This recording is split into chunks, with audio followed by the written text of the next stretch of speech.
volume, pump up the volume, pump up the volume, pump up the volume, pump up the volume, pump up the volume, pump up the volume, pump up the volume.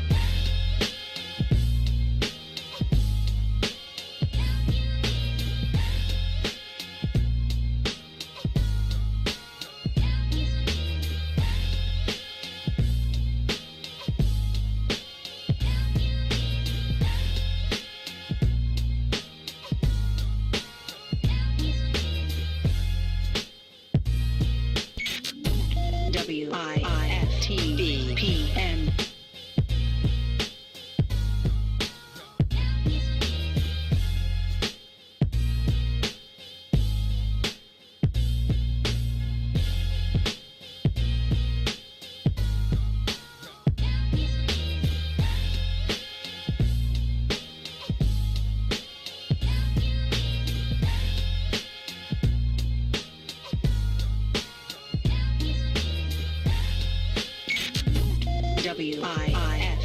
WIFTBPM.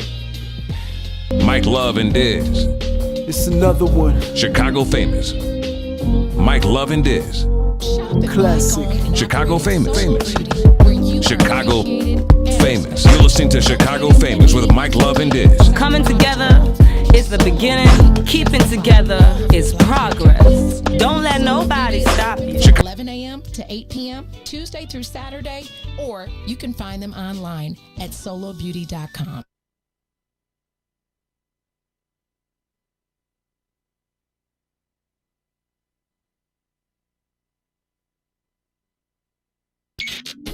WIFTBPM. Mike Love and Dizz. It's another one. Chicago Famous. Mike Love and Dizz. Classic. Chicago Famous. Chicago Famous. You're listening to Chicago Famous with Mike Love and Dizz. Coming together is the beginning. Keeping together is progress. Don't let nobody stop you. Chicago Famous with Mike Love and Dizz. Monday through Friday, 3 to 6 p.m. on What's in It for the Black People Media. Change is the law of life. If you believe in yourself, you will always find a way. Chicago Famous with Mike Love and Dizz. Afternoons on What's in It for the Black People Media. Hero Huff. www.superherohuff.com or 630-476-9191.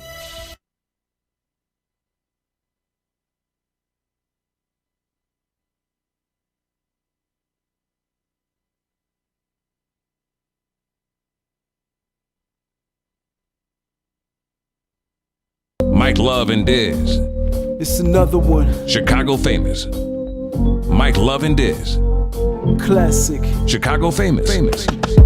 Chicago Famous. You're listening to Chicago Famous with Mike Love and Dizz. Coming together is the beginning. Keeping together is progress. Don't let nobody stop you. Chicago Famous with Mike Love and Dizz. Monday through Friday, 3 to 6 p.m. on What's in It for the Black People Media. Change is the law of life. If you believe in yourself, you will always find a way. Chicago Famous with Mike Love and Dizz. Afternoons on What's in It for the Smooth beat, victorious. All right, I was going through beats this morning, and I'm bringing some more of those 90 hip-hop instrumentals up here. Like, I was listening to 93 to Infinity by Souls of Mischief. Can't lose with that one. Oh, man. I'm like, okay, because we all kind of been on this 90s hip-hop, type vibe. And I'm like, yeah, I'm going to pull out some stuff for next week. All these old heads up The here. crate will be deep for all the old heads out there. Welcome, y'all. This is Chicago Famous, Mike Love Dizz. Are you ready for a great show? Because we're ready. We're born to do this. So sit down, buckle up, because we're getting ready to get it on. All right, we are here inside the What's in It for the Black People Media Network on a Thursday. On a Thursday, almost a complete full week for us. Yes. Because last week we started on a Tuesday, so we had garbage day through Friday. Garbage day. Right. Tuesday's our garbage day. calendar, because Tuesday's always garbage day. Yeah. But this week, this is going to be a full week for us. So we Yeah. thank everybody that's been hanging with us, everybody that has joined us throughout the week, the new people who have been checking us out What on up? YouTube and Facebook Live. We appreciate it. Share the video. We'll shout you out. We got a lot of things going on. And I spent a lot of time last night going through the comments of yesterday's show. Okay. And wow, I want to say that the people in the chat room just crack me up. Like, if you're having a bad day or you just need to unplug or reset yourself, go read the chats in the chat room, because the people that are, supporting us through Facebook, chatting on YouTube, definitely have some funny things to say. Yeah, crazy. And hearing them react to the stories that we tell and the things that go on, Right. sometimes they share their experiences as well. That's dope. And it's all fun. So we appreciate all the comments, all the stars that you all are sending us. Stars. It's much love. It's much appreciated. And trust me, we are watching everything that you all send us. And, we just let you know. Hey, so I got 2 anniversaries within this upcoming next week. Check that out. Right. So okay. I'll be asking for stars on upcoming Tuesday, because it's my 30th anniversary. 30th wedding anniversary, that is. So are they sending 30 we're stars on 30 stars, 300 stars, 3,000 stars, 30,000 stars. I mean, just make sure that when you send stars, it has a 30. That should be the goal for Tuesday, right? yeah. 30,000 stars altogether. So because Yeah. it's your 30th wedding anniversary. Well, I'm down with that. I'm just saying, like, you can start at 30,000, wink, wink. But today, we can make, 7 is the magic number, because today is my 7th anniversary being plant-based. Wow. My 7th So anniversary. it's been 7 years since 7? you've had a burger or Harold's? No, or... I have burgers all the time. No. No. Let's no. be clear. No. I have burgers all the time. I had a burger last week. Thank you, Mace Jackson, not for the plant-based burger that I had. Plant-based I have burger. burgers all the time. It's like What do me you- having a plant-based fish. That doesn't exist. Stop making shit It up. actually does. Plant-based fish does exist. You ain't There's a had- plant-based version of everything. Diz? But you haven't had any red meat or No, pork or I have chicken not. I haven't or had turkey pork. or hamburger.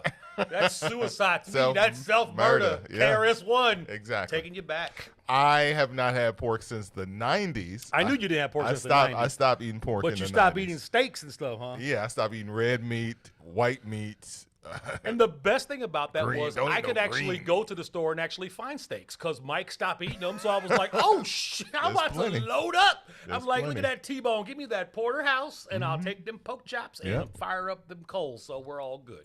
And the good thing about it is, other than like less than a handful of times, I've never felt like sick or queasy around regular food.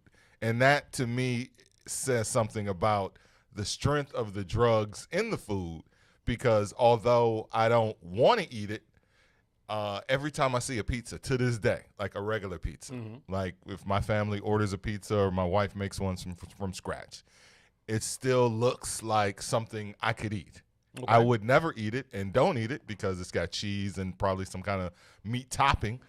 But for the most part, I mean, there's one time I can remember specifically going to pick up some ribs and some poke for my wife from a delivery service. I won't say the name of that place because I don't want people to think you get sick from their food. Right. It's just it was something about smelling the swine. If I could, it's just smelling the swine. It was just like, ugh. Like I had to roll the windows down. I felt like I was gonna barf. Wow.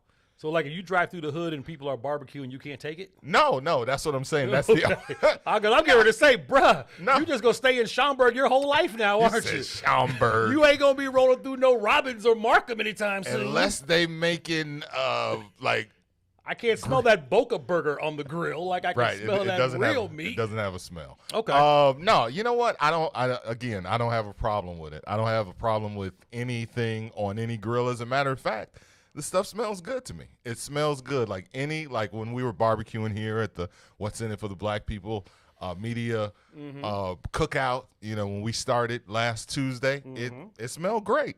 Barbecue still smells great to me. I'm just not gonna eat it. So even after 7 years, I'm not sickened, and I'm also not one of those I'm not one of those irritating vegans. Like, how come you're eating? Like, and that's why I don't use vegan. And I mean, I do say vegan. And you don't try to push your beliefs off on anybody either. I certainly do not. Like, I can walk in here eating a pork chop sandwich, and I don't have to worry about Mike saying, "Diz, what are you eating? You know that's bad for you. Nah. You shouldn't be." No, he doesn't do that. I don't. So, I mean, I appreciate don't. that. But Live and let live, man. Look, as your partner, I will tell you, I definitely agree there's a connection between how you feel and meat.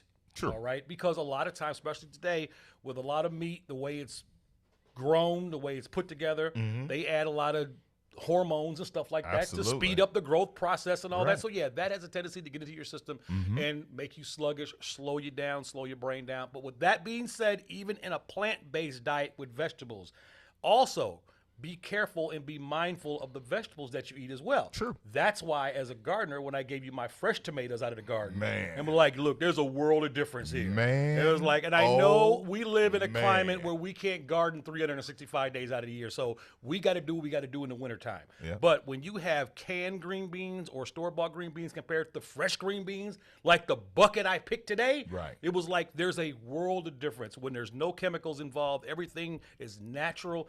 That is some really good eating. So I know people say, well, I don't eat meat because it's bad for you, but I eat all plants and vegetables and stuff. Yet you get those things and they got GMOs in them. Yeah. And the way that they grow them is just as bad for you as probably eating a pork chop. So, you know, you got to be careful with those type of things. Can we get a shot of my computer maze? I pulled up Dizz's. Yeah, I actually, because I told Mike pulled that I up was his going green by my beans. garden today because I was going to pull him some tomatoes because he snacks on tomatoes in the studio. While I was over there, my winter green beans have gone crazy. So I do two crops. I do a crop in the spring, pick that in the summer. Then I do a crop in the late summer, pick that into the fall. So my winter crop consisted of root vegetables, beans, peas, greens, stuff like that. And I got green beans galore. So I had like a 5-gallon, probably a 5-gallon bucket, maybe Nice. more than halfway full of green beans today. So yeah, I snatched out all type of green beans. So I split them with my mom because I know she's going to make a casserole. So I give her half the green beans bean there. casserole. Me, Let's- I'm going to saute mine in garlic and do what I do, and it's going to be all good. So good eating on the way. Yeah, and you know, just to piggyback on what you were saying about the taste, I mean, absolutely. Like, granted, I haven't tried to buy like 10 or 15 different brands of tomato because I eat the little small tomatoes in the studio. But the ones that you picked, the ones that came from your garden, absolutely delicious. The best.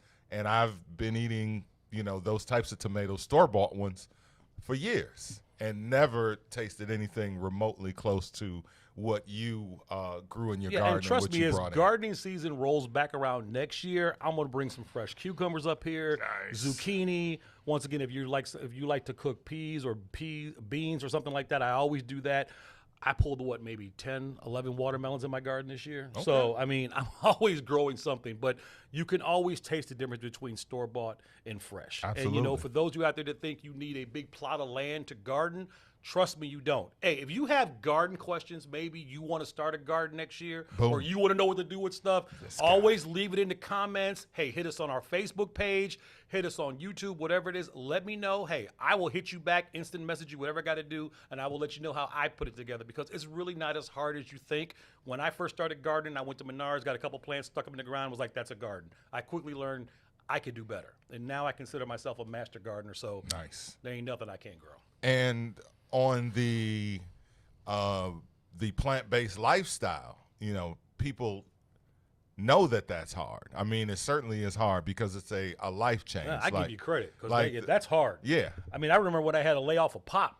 You Right. know, because I was, man, back in the GCI days, dude, you know. Right, I Mays, remember. it was May's fault. Mays was the Nino Brown. He got us hooked on Coke, and I was drinking a case a day. I was like, man, every time you checked out Diz, he had a Coke in his hand. Every party we went to, I Right. had a Coke in my hand. Yep. And then I got kidney stone problems and all that stuff. And I was like, remember yo, I got to get back to drinking some water. So now, pretty much when it comes to fluids, it's either water or tea. And that's usually what's in the cup here when Yep. I'm here on Chicagofamous. It's usually hot tea. So that's how I do it now. And when it comes to just making the first steps, because sometimes people want to just, you know, cut back on meat. I'm not saying, you know, cut meat out of your diet. One of the biggest things that I've seen in the last 7 years is just people trying to go cold turkey, you know, completely. That's hard. Yeah, no. that it worked for me. I'm the only person. Well, I know one other person that told me they went cold turkey. I think that's a guy thing, though. Well, the other that's person how was a woman, okay, but all right, yeah. 'cause But with- for the most part, For the most part, guys would be like, look, I quit. Right. Whereas women like, okay, I got to gradually come off of something. Because I'm a guy that just, if I'm not going to do it, I just quit and stop doing it. Yeah, exactly. So I quit, and like the next day, that was it. I no looking back. But I would tell people that if you want to at least cut back and then slowly work your way into that, is to start substituting the meat in your diet with other things. So whether you're substituting, you eating red meat, so start substituting that with turkey. Like slowly start moving those things out, and then move the substitutes in. Like last don't night- try to go straight to Boca Burgers, or don't try to Right. go straight Tofu to or something like crumbles that, or nothing. yeah. No, because you'll be like, this some bullshit. Like, I And- love my pasta, but like last night, me and Felicia actually did a spaghetti squash last night. And I Okay. mean, and that, we took a spaghetti squash, cut it Yes. open, raked it out. It was absolutely phenomenal. Put Yeah. some green onions in there, a little garlic, threw some shrimp on top. Whoa. Yeah. It was masterful. So, yeah, I mean, it's clean eating, it's good eating, and gardening is not as hard as you think it is. And I've already see questions and remarks coming up in the chat, people asking garden questions.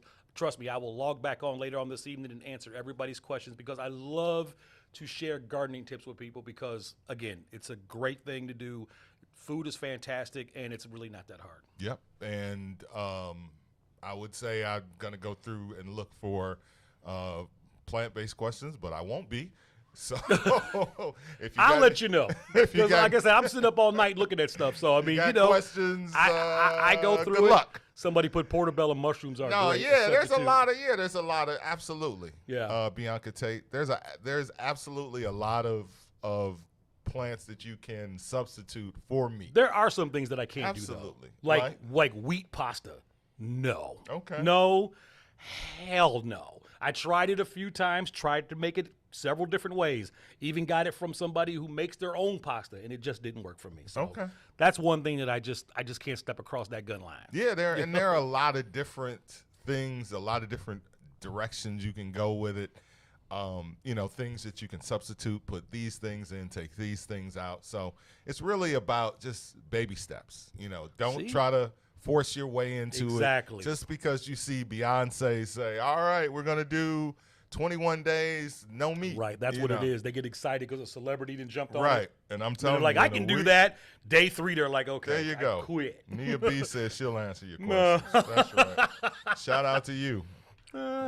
Somebody asked about container gardening. I'm a master about container gardening. So yeah, put them all up there. We'll get to them later. Container. What was that? Oh, okay. I'm sorry, Maze Jackson. Maze though had a nice little back and forth with our own Sonia. They kind of are like the work husband and wife situation now, which I think is really dope. Like they're fighting, but not really fighting. It's kind of like, and it's like, I was like, yes, they're spending so much time together. Too much time together. Right. They hate eating that. It's love-hate. It's a beautiful thing. I love seeing that. It reminds me of home. Okay. All right. Anniversary Tuesday. Yeah. 30 So years, ladies 7 and years gentlemen. today. So if you're hitting stars, hit the sevens. The sevens, 70 stars, 700 stars, 70,000 That's right. stars. It's all about 7 today. So 7. whatever star total you decide to send us today, send us a 7. and we'll take Plant-based that. 7. No, and I'll answer your questions. I mean, I was just joking. I have no problem. I have no problem answering people's questions if they're curious about it or it's anything that you want to know, because And before anybody asks us, I do not grow weed because I know that's coming. Somebody's going to say, Dizz, you know that it's legal now. You grow your own plants. I'm like, okay, no. That I don't do. Whatever floats your boat. If do you that's ever your plan thing, on doing then do what you do. No, I don't even plan on it. So it's just not my thing. yeah. Some things just got to be a thing. Yeah. You know what I'm saying? Some cats smoke all the time. Some don't smoke at all like me. It's okay. Right. Whatever floats your boat. Some people grow vegetables, some people grow weed. And, if And that's somewhere J.R. Jordan's like, I'm sending edibles. So I'm just saying.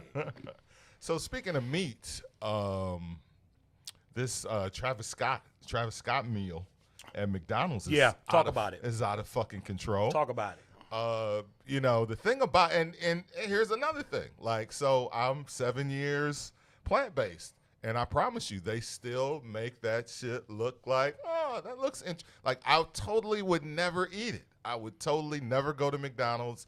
Everything at McDonald's no, let me not say. I mean, I'm not negative toward McDonald's. This everything. It's just not your Most thing. of the things on their menu Are good for young people. No, they have milk or eggs and everything. Okay, so Most of you the don't drink milk like regular white milk or No, eggs? correct. Okay, all right, Correct. okay. So Good to like, know. so even in their fries is like beef products. Like they fry their fries in like they put like beef juice in the fries to make you want to get a burger to go with the fries. Right.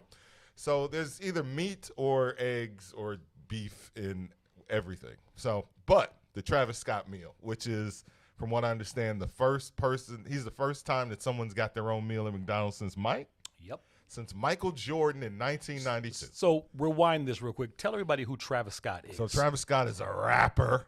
He's one of the big rappers of today. That's all I got. I mean, do I listen to his music? No. I'm 54 years old. Am I familiar with some of his music? Sure. He also dated Kylie Jenner. She's got his child. That much I do know. And he makes turn-up music for the kids. They love him. Mm-hmm. He's kind of in his own little lane. You know, if you put him with the Drakes, he's definitely top tier. Obviously a top tier artist, and someone that they feel is commercial enough to make their own a meal at fucking McDonald's. And he sells a lot of music, and his music charts very well. So I'd put him in that upper tier with Drake, and I don't even know who else is in that tier. All the anybody with Baby in their name, Lil Baby and Da Baby, and you got me, Oscar. So here's something interesting. All right. Here's something interesting. I didn't know a damn thing about Travis Scott. I'm like, who the hell is this guy? So I have a little assistant that works with me out at the Farmers Market in Park Forest on Saturday morning named AJ. AJ, I think, is 19 years old, 20 years old. Just a brilliant kid. Just fascinating. So whenever I decide I want to live a young life, I try to live it through his eyes. Okay. So he's a gamer. A hardcore gamer. Got it. And this is the dude that was like down with Twitch long before DJs discovered what Twitch Right, was. back when so just the gamers were I on it. always tell people, if you want to see where the future's going, keep an eye on the gamers, because the gamers, man, are on some next level shit all the time. They're like 5 years ahead of everybody. Okay. So he happened to show me this game that included Travis Scott.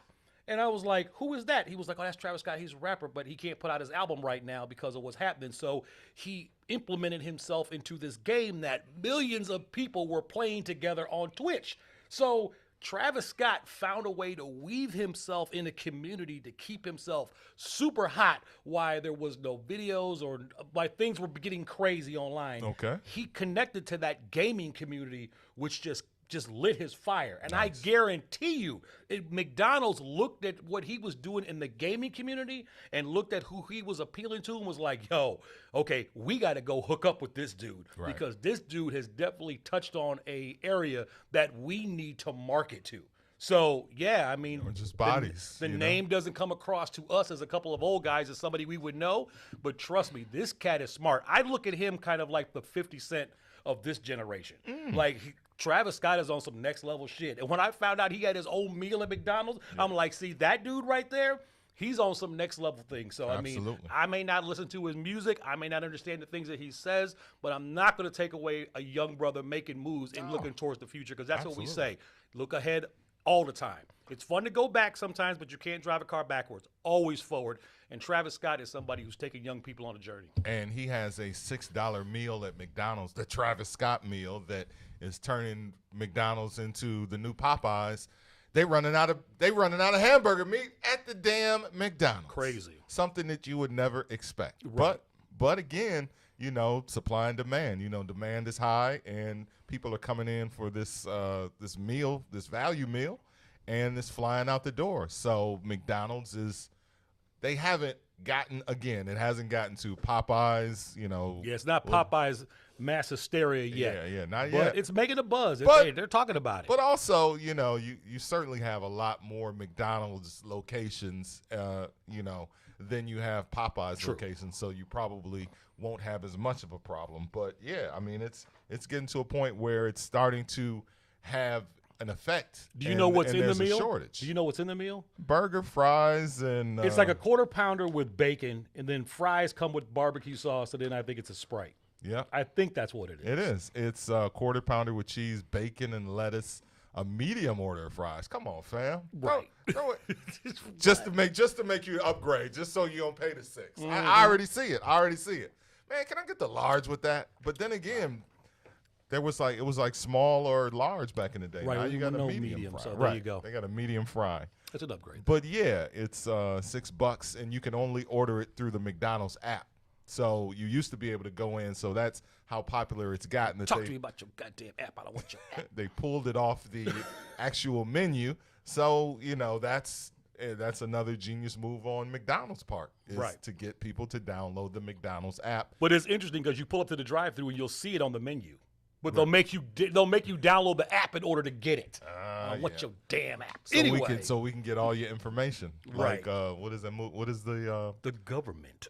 No. Social. The thing on Netflix we keep talking about. Social network. The social network. So, check that out. It's much better to have everyone's information and for them to turn their information over to you than for you to kind of sit there like, let me just order, pay my money, and go about my way. I'm going to go watch Soylent Green tonight. Because Soylent Green is people.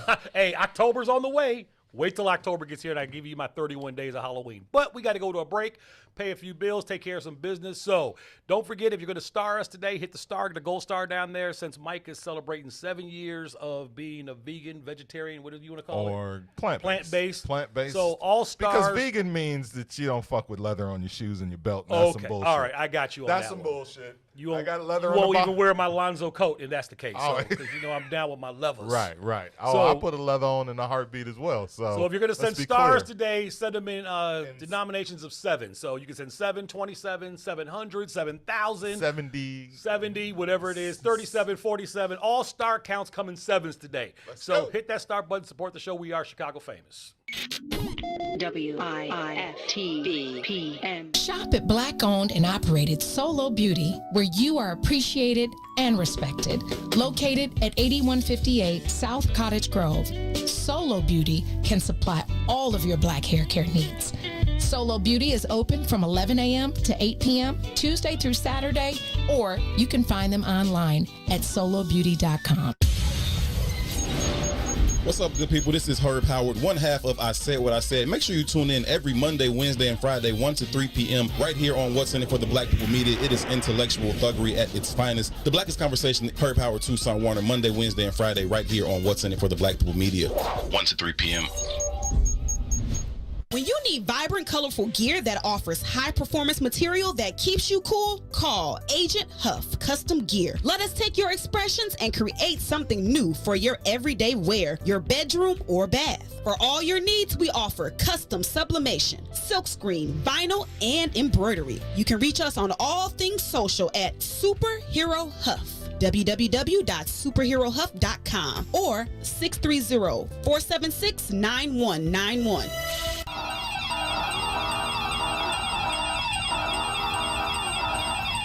This secure moment is brought to you by Secure Home and Automation, your premier authorized Bring security dealer. Home invasions occur every 23 seconds, fire every 85 seconds, and medical emergencies occur suddenly. In times like these, get secured home and automation and an affordable wireless home alarm system with professional monitoring. This includes fast emergencies response, free security analysis, free equipment, and free installation. A limited time offer, be proactive. Call today, don't delay. 708-251-5069. That's 708-251-5069. Call now, 708-251-5069, or visit our website, securehomeandautomation.com. Secure Home and Automation, where your life safety is our priority. It brings authorized dealer, certain restrictions apply. Boys, step aside.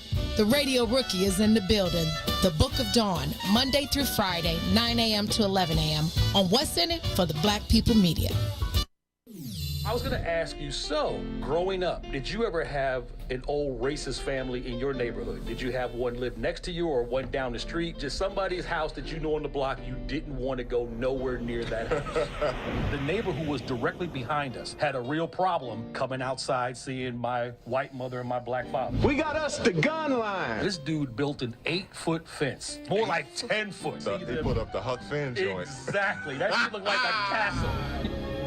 You know, my dad, he's a big guy, football player guy, my dad guy who walks over there. Old school and black. He's like, you know, yo, I don't appreciate these apples in my yard. He's like, motherfucker, we don't even have an apple tree. These are your apples. Do you like apples? Your kids are throwing apples over here. Okay, there's that little space, but there's still a fence, so they're right there looking at each other. Tell them about the gun line, boss. And I said something like, yeah, Dad. And that dude said, shut up, you little monkey. Leroy stuck his hand over the fence. You're gonna die, clown! Grabbed dude by the neck. Run. And proceeded to pull him halfway over this fence. Like, finish him. Mrs. Wheeler comes running out. Oh, Leroy, don't do that. It's not worth it. Blah, blah, blah. My dad was getting ready to kill this dude. And within 6 months, that guy moved away. Don't cross the gun line, boss. Right, the gun line, boss. Chicago Famous, 3 to 6, Monday through Friday, right here on What's in It for the Black People Media.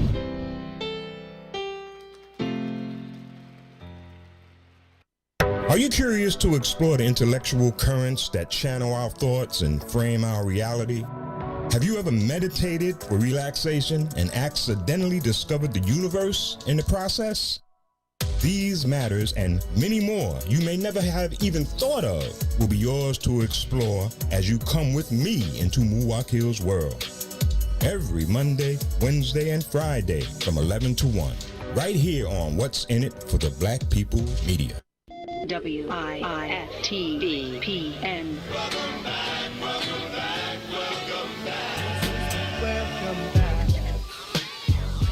In all my years of radio, I've never seen anything like this. You're listening to Chicago Famous with Mike Love and Dizz. So hit it. Everybody's laughing about the race story we told yesterday.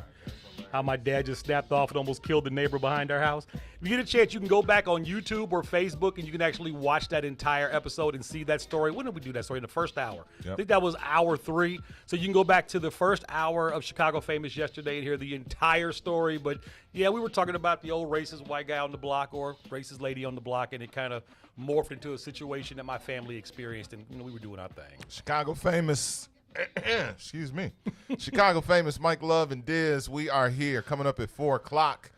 We got a guest in the studio today, Billy Ray Valentine, a Chicago. Wait, Billy Ray Valentine, the Karate Man? Karate Man bleed on the inside. Different Billy Ray Valentine. This one's from Chicago, not for fans of the movie. Like, if that name sounds familiar. You're like Trading Places. There's your movie right there. Right, Trading Places. Not that Billy Ray Valentine, because, of course, that was Eddie Murphy's character. Right. This Billy Ray Valentine is a writer, producer, director, and he has a very interesting backstory in the streets of Chicago that we are going to talk about as well. So not only is he making movies and doing his thing, streaming movies on Hulu and Tubi and Amazon Prime, but he also has, like I said, a very interesting backstory. So we'll get to all of that after 4 o'clock when he stops in and hangs out with us. And I am down with the movie. So we look forward to that. That all kicks off at 4 o'clock. Share the video right now. Let people know that we got it going on all the way till 6 p.m. today. So share it. We'll shout you out. Don't forget, stars comes in 7s today. So, and don't put no 7-star emojis up there. That doesn't count. What's either 7, 70, 700s, 37, 57, 27, not 7-star emojis. 770, 700, 7,000. I'm saying make it start with 7. And that's because it's Mike's 7th anniversary of being a plant-based diet. So that's what we're celebrating today. Yeah. So support my man. And speaking of that, somebody put in the comments, they said, what type of tomatoes have I been giving you? And actually, I've been giving Mike a variety of tomatoes out of my garden, but I've been giving him mostly the little tiny cherry tomatoes. Mm-hmm. And the most specific tomato I've been giving you, and look, this is real. I don't want nobody all of a sudden throw a race card on me. It's actually called a Mexico midget. Okay. That is the real name of the tomato. You could go Google Mexico midget tomato, and it will pop up, and that is the actual name. That's the actual name of the tomato. But it's an interesting plant because it's a miniature tomato plant that you just put in your garden. And the great thing about this particular plant is once it catches fire, meaning really once the season kicks in, like mid-July, early August, this one plant will throw almost 100 tomatoes. Okay. And I always tell parents, if you want to teach your kids gardening, get them something simple that will produce right away so they'll get excited. I mean, they always want to grow a watermelon or they want to grow a pumpkin. And trust me, it takes months to grow a watermelon or a pumpkin. Okay. But this Mexico midget type of tomato will just turn into, it looks like a cherry tree when it's done. It's just draping with little sweet tomatoes that you can just pick off and eat. And most of the tomatoes I've been giving you have been of that variety. So the Mexican midget. It's a Mexico midget tomato. That's real. I'm not being racist. I'm not making shit up. It is what it is. They're gonna have to change it once people find out. Once people find out, Like now if- people are going to get all sensitive. If that ever got in the it down. mainstream, forget about But it. it's on Google. It'll show you. You'll go right to where you can get it, and it's an absolutely wonderful tomato. It's sweet. I call it garden candy. I'll just go out there and just eat a bunch of them off the plant. They're gonna be like, I don't like the name midget. It's actually not midget. It's little people. So I'm not supporting those. I'm not growing them at all. But it is what it is. So from the Mexican midget story, we're gonna go to the Mexican Independence Day. That's how we feel. Huh? All right, we try to tie shit in. There we so go. overnight traffic. The Mexicans have taken over downtown in a good way. Not like when the Negroes go downtown in large numbers. There tends to be so the Mexican problems are more gridlock induced. All right, Mexican Independence Day has shut down all of the possible Mexican independence parades and celebrations. So Mexicans, being the creative people that they are, and damn it, they good with cars. Everybody's got a car. Let's load them the fuck up. Let's come on downtown, get the flags. Let's take over Michigan Avenue and all of the eastbound streets as well. Well, mostly the southbound streets, mainly Michigan Avenue. Last night, actually all week, I know that Sunday I was talking to some friends who live downtown, and they were saying, oh my, what's going on down there on the streets? All of the streets are backed up. That's because the gridlock, the Mexican flags, and they're out there all night. No problems, no issues.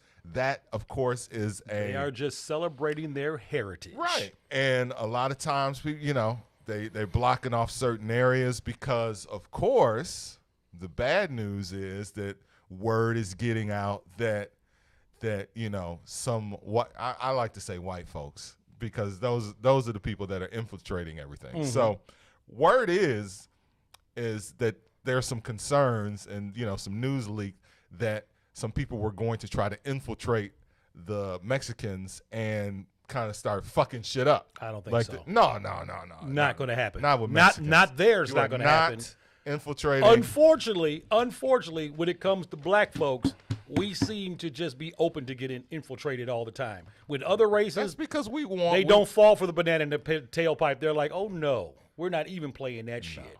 Like, not a bunch of white boys going to jump in a Cherokee and put a Mexico flag on the back of their Cherokee and go riding around downtown acting like they're involved. Get fucked up. Jose and them will pull them over like, yo, Jose, where the hell you from? Where you think you're going? Right, exactly. I mean, you saw what happened. We're not going to get into that. Saw what happened out west. Right. That's different. Right. But to your point, and I think it's a very valuable point to make, is that we as African Americans have always been trying to be included. We want to be included. True. Except for when we were like, all right, fuck it, we'll do our own shit. And then they infiltrated that and fucked that up. Because we have a history with this country, and our history with this country is a lot of people feel like we are inferior versus Mexicans who have come to this country under their own free will, and granted they have had issues with and racism that they've had to face as well, but their background has been very there was no break in who they are, right? It's like, we know where we come from here, and we are bringing all of our culture, we are bringing all of the things that we have done to this country versus us where there's a cutoff in our history and who we are. Now, there are a lot of things that we still do to this day that we did in Africa that we don't realize that we did in Africa, but it's just been carried on through tradition and, you know, it's in our DNA. And I'm going to keep it real. I get jealous sometimes because if you look at other cultures, I mean, if you look at Puerto Rico, if you look at Mexico, if you look at the Jews, if you look at the Asians, the Arabs, they all have a real wrap-up bind of their culture. And, like, you know when it's Mexican Independence Day. You know when the Puerto Rican Day Parade is going on. And what do we have? They gave us Kwanzaa. Well, we have Juneteenth, which is something that probably a lot of people just found out about this particular year. Certainly. But it's not something that's been passed on from generation to generation to generation to generation that has been consistent all the time. Like I said, people are just starting to find out about Juneteenth. So does that mean next year on Juneteenth, we storm downtown with red, black, and green flags? Maybe we should. You know? Maybe we should start. Because, you know, the unofficial black holiday really is Thanksgiving because we pretty much took that away and we just kind of own that. Thanksgiving? Yeah, Thanksgiving. Because black folks love some Thanksgiving. I That's mean, like we the do. family Yeah, day. yeah, It's the yeah. cooking Certainly. day, the card Certainly. game. Like, you Right. know, nothing to do with the whole pilgrims and none of that Oh, madness. absolutely not. Like, they erased that whole part Fuck of a it. They're just pilgrim. like, this particular day, this our day. Right. You Got know, it. I mean, they Good start point. cleaning, you know, doing the chitlin thing and all that other madness the day before, so you already know. But, I mean, you look at how other cultures embrace their heritage and how they carry that on all the time. And with us, it's so scattered, you know? That's because they were not separated from their culture like we were. Like, we were killed for trying to be culturally relevant to our background. Like, anything that was a part of what we did in Africa, they stripped that from us, and they killed us, they whipped us, and they beat us, and they told you, don't do none of that shit you was doing over there in Africa, all right, versus everyone Exactly. else that's kind of come over since. Yep. And it's like, sure, bring your culture, I mean, an example that I like to use as far as being inclusive or we wanting to be a part, like every year we complain at award shows. Like, we complain about the Grammys, we complain about Oscars, you know, we complain, you know, that they're not inclusive enough to us. And what I love about Latin people is they have their own fucking Grammys. They got the Latin fucking Grammys. Yep. And here's the thing about Latin music. I can already hear it coming. We got Soul Train. This is the dope thing about Latin people and Latin music. It's not official. Like, nobody can do Latin music but Latin people. True. Meaning, merengue is only official if Latin people are doing it. Reggaeton is only official if Latin people are doing it. Anything bachata, there is no white people version of bachata. There is no Robin Thicke of merengue. Because they don't let motherfuckers in they shit. They be like, no, you're not doing our shit, and it's not official unless it's us doing it. And that's what the fuck I love about Latinos. We want to be we want everybody to be a part of our shit. So we love to see people, oh, look at them rapping. Oh, look at them dancing. Oh, look at them doing that. And then we sit around and we complain about cultural appropriation. We gave our fucking shit away. But Latin culture also does a good job of controlling itself from a business point as well, because, they will tell you, look, you're a visitor here. You ain't down with this. You're a visitor. Whereas with us, we don't own the radio stations. We don't own the record companies. We don't own our TV stations. So therefore, hey, now we got to do a song and dance and let other people get involved in the project, which eventually comes in and culture vultures the whole thing and takes it away from us. And that simply comes because we've always wanted to feel included. From the time they said, you're free to go, all right. I mean, it started with blues, and then it went to jazz, Everything. then it went to hip-hop and R&B, and then what they did to Gospel. house music. Oh, house music. They just ripped that to death. I mean, it became EDM. I mean, exactly. all the people here who the architects of putting this music together and stuff like that, they always will get the name as a legend or an icon or a godfather. But at the end of the day, they don't get no damn checks. It was like, that dude over there is the one who gets the checks. Exactly. That's the guy that they put up on the podium and say, yes, I invented acid house music. And we're like, what? You did what? Exactly. Like, that's crazy. Anything with Latin music, anything, They hold it any down. style, the motherfucking face of it is Latin. Got that right. That's what they have done, and I commend the shit out of them for that, because all the way. We have not been able to do that. And I want to be down. So when people, throughout the years have always, that's why what's in it for the black people. That's why this is the greatest network, the best network for us to get this shit off our chest, is because we are just talking about stop handing our shit off to other motherfuckers. Stop giving it away. Like we have always, again, because we want to, we want look at that dope white rap. Even though, Maze, I do like Eminem. I know. I'm not saying he my GOAT. I'm not saying he my GOAT. I like the dude. He just, I know you like Jay. And he hates Eminem. But my point, but that's another great example. That's another great example is that our GOAT is white for everything. The king of rock and roll is white, and the greatest rock and roll band of all time is the fucking It's just like, the remember Beatles. the breakdance book we were talking about yesterday? Look at this. You selling out breakdance. A hip hop culture right here. Sold out breakdance. And they couldn't put me on the cover of the book.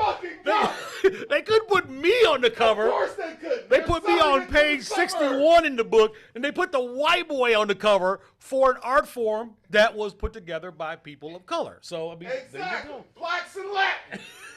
And here you go adding your part of selling us out. All right, if you don't know that story, check out Chicago Famous episode yesterday. It was in the last hour of the show. I told everybody how I helped breakdance and jump the shark because I ended up in a how-to breakdance book, but that story was yesterday, and go back and check it out. He was a baby.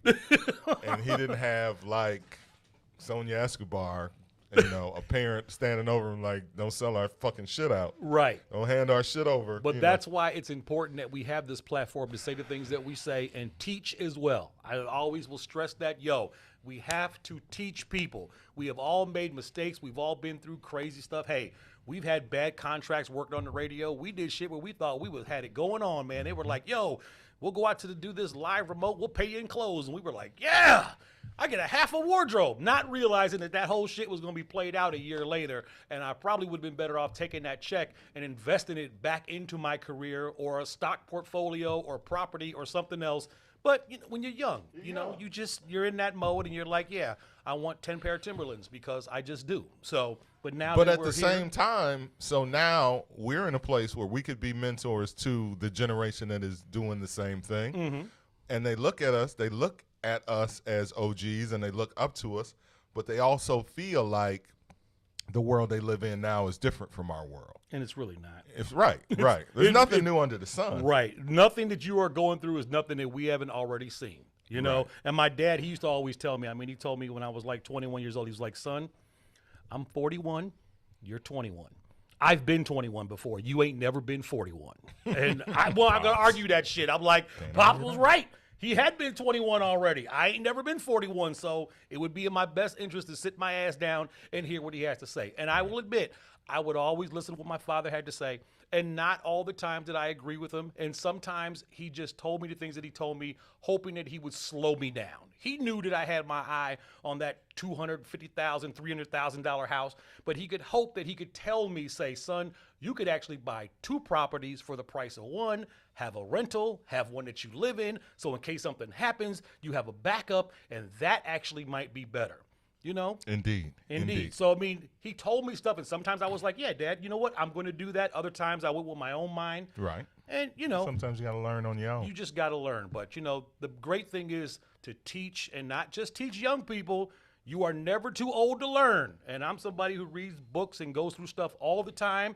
People listen to us right now. Probably half y'all over 45 years old. You all can learn something too. And, we learn from you all as well. Indeed. Just piggybacking on the Latin thing, as far as certain other races can and do Latin music and will and do and can be involved in Latin music.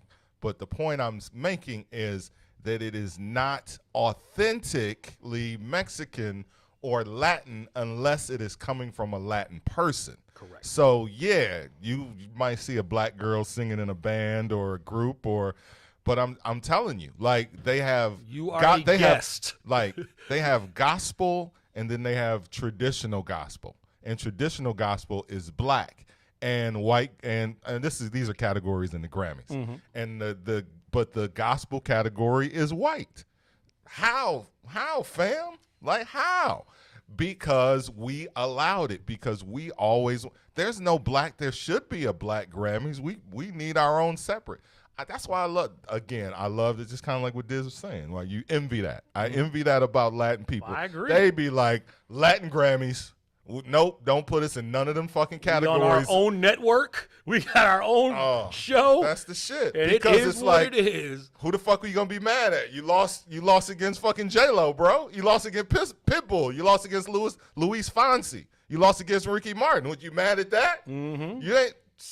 We didn't put you in the category with Adele. We didn't put you up against U2, where you're never gonna win. Exactly. You know, you lost against your own people. Either you're better than your own people, or you're not better than your own people. But you know, at least it's a common ground, and that's dope. That's dope. So let's take a break, man.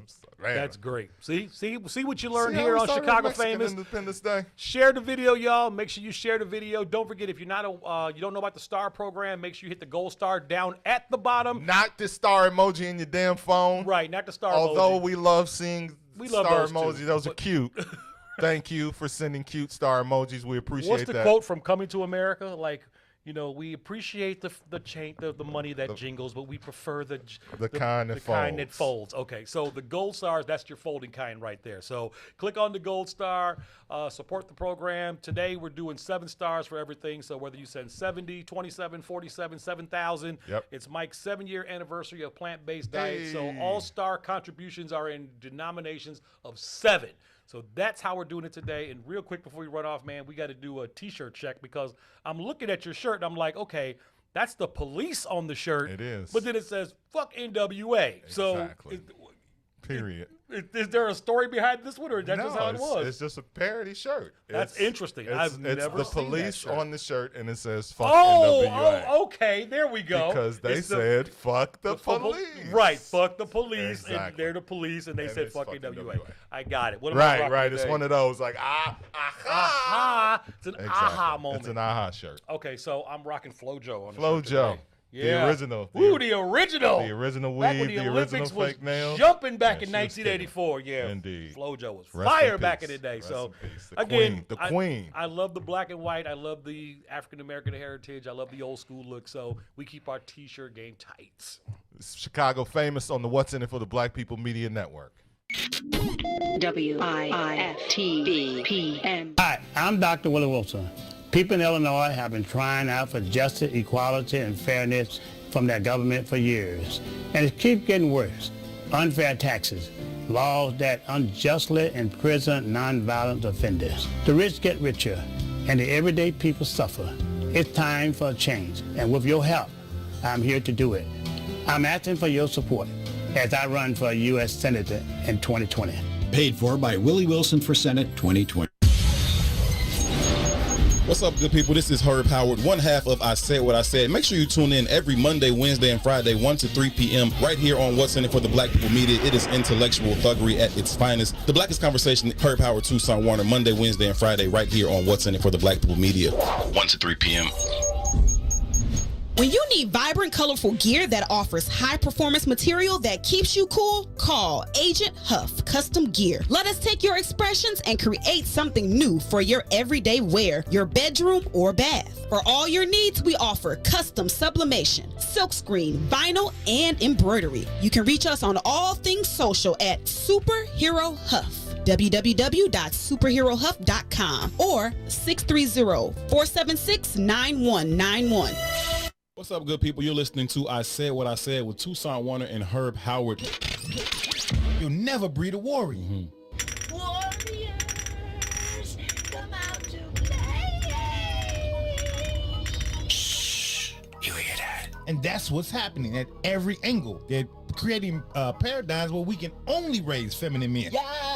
Whether they're homosexual or not, they feminine as shit. Sure, because all masculinity is toxic. all masculinity is Right. toxic in a war-torn society where the dominant society is saying to your ass, we don't never want no warriors. Right. You bastards. Any book you've ever read, you can read the Bible, goddammit. When they go and they destroy some shit, they kill all the boy babies. Yeah, for sure. I don't even want you growing up to think you're gonna do some shit to me. Animals do the same thing. Kill them If all. I come over here and I take over this village now or whatever, like this gonna be my pride. First thing I'm doing, killing the male boys, like killing the male Don't babies. you Like, even grow up with no don't, attitude, don't you little even nigga. think about it. Ever. Okay? Bitch. Ever. Right. You ain't my daddy, you damn right I ain't your daddy. Fuck your fort, little nigga. Fuck your boy. Not my dad. like, Oh man, I hate that I laugh at this shit in public. That's real. I hate that I laugh at this stuff in public. That's real though, right? Tucson Warner and Herb Howard live on What's in It for the Black People Media, Monday, Wednesday, Friday, 1 p.m. to 3 p.m. I'm Dr. Willie Wilson. Tax burden of the average middle class American goes way beyond income taxes. There are sales taxes, real estate taxes, gasoline taxes, and many, many more. As an international businessman, I know that by reducing the billions of dollars we give to other countries, we could help fund our own country. We need to rethink our tax laws and lower the taxes for our own citizens. Paid for by Willie Wilson for Senate 2020. Are you curious to explore the intellectual currents that channel our thoughts and frame our reality? Have you ever meditated for relaxation and accidentally discovered the universe in the process?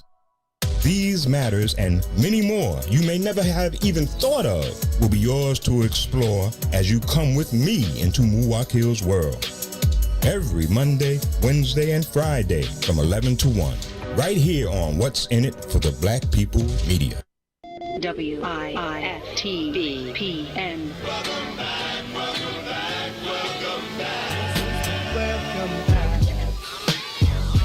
In all my years of radio, I've never seen anything like this. You're listening to Chicago Famous with Mike Love and Dizz. So hit it.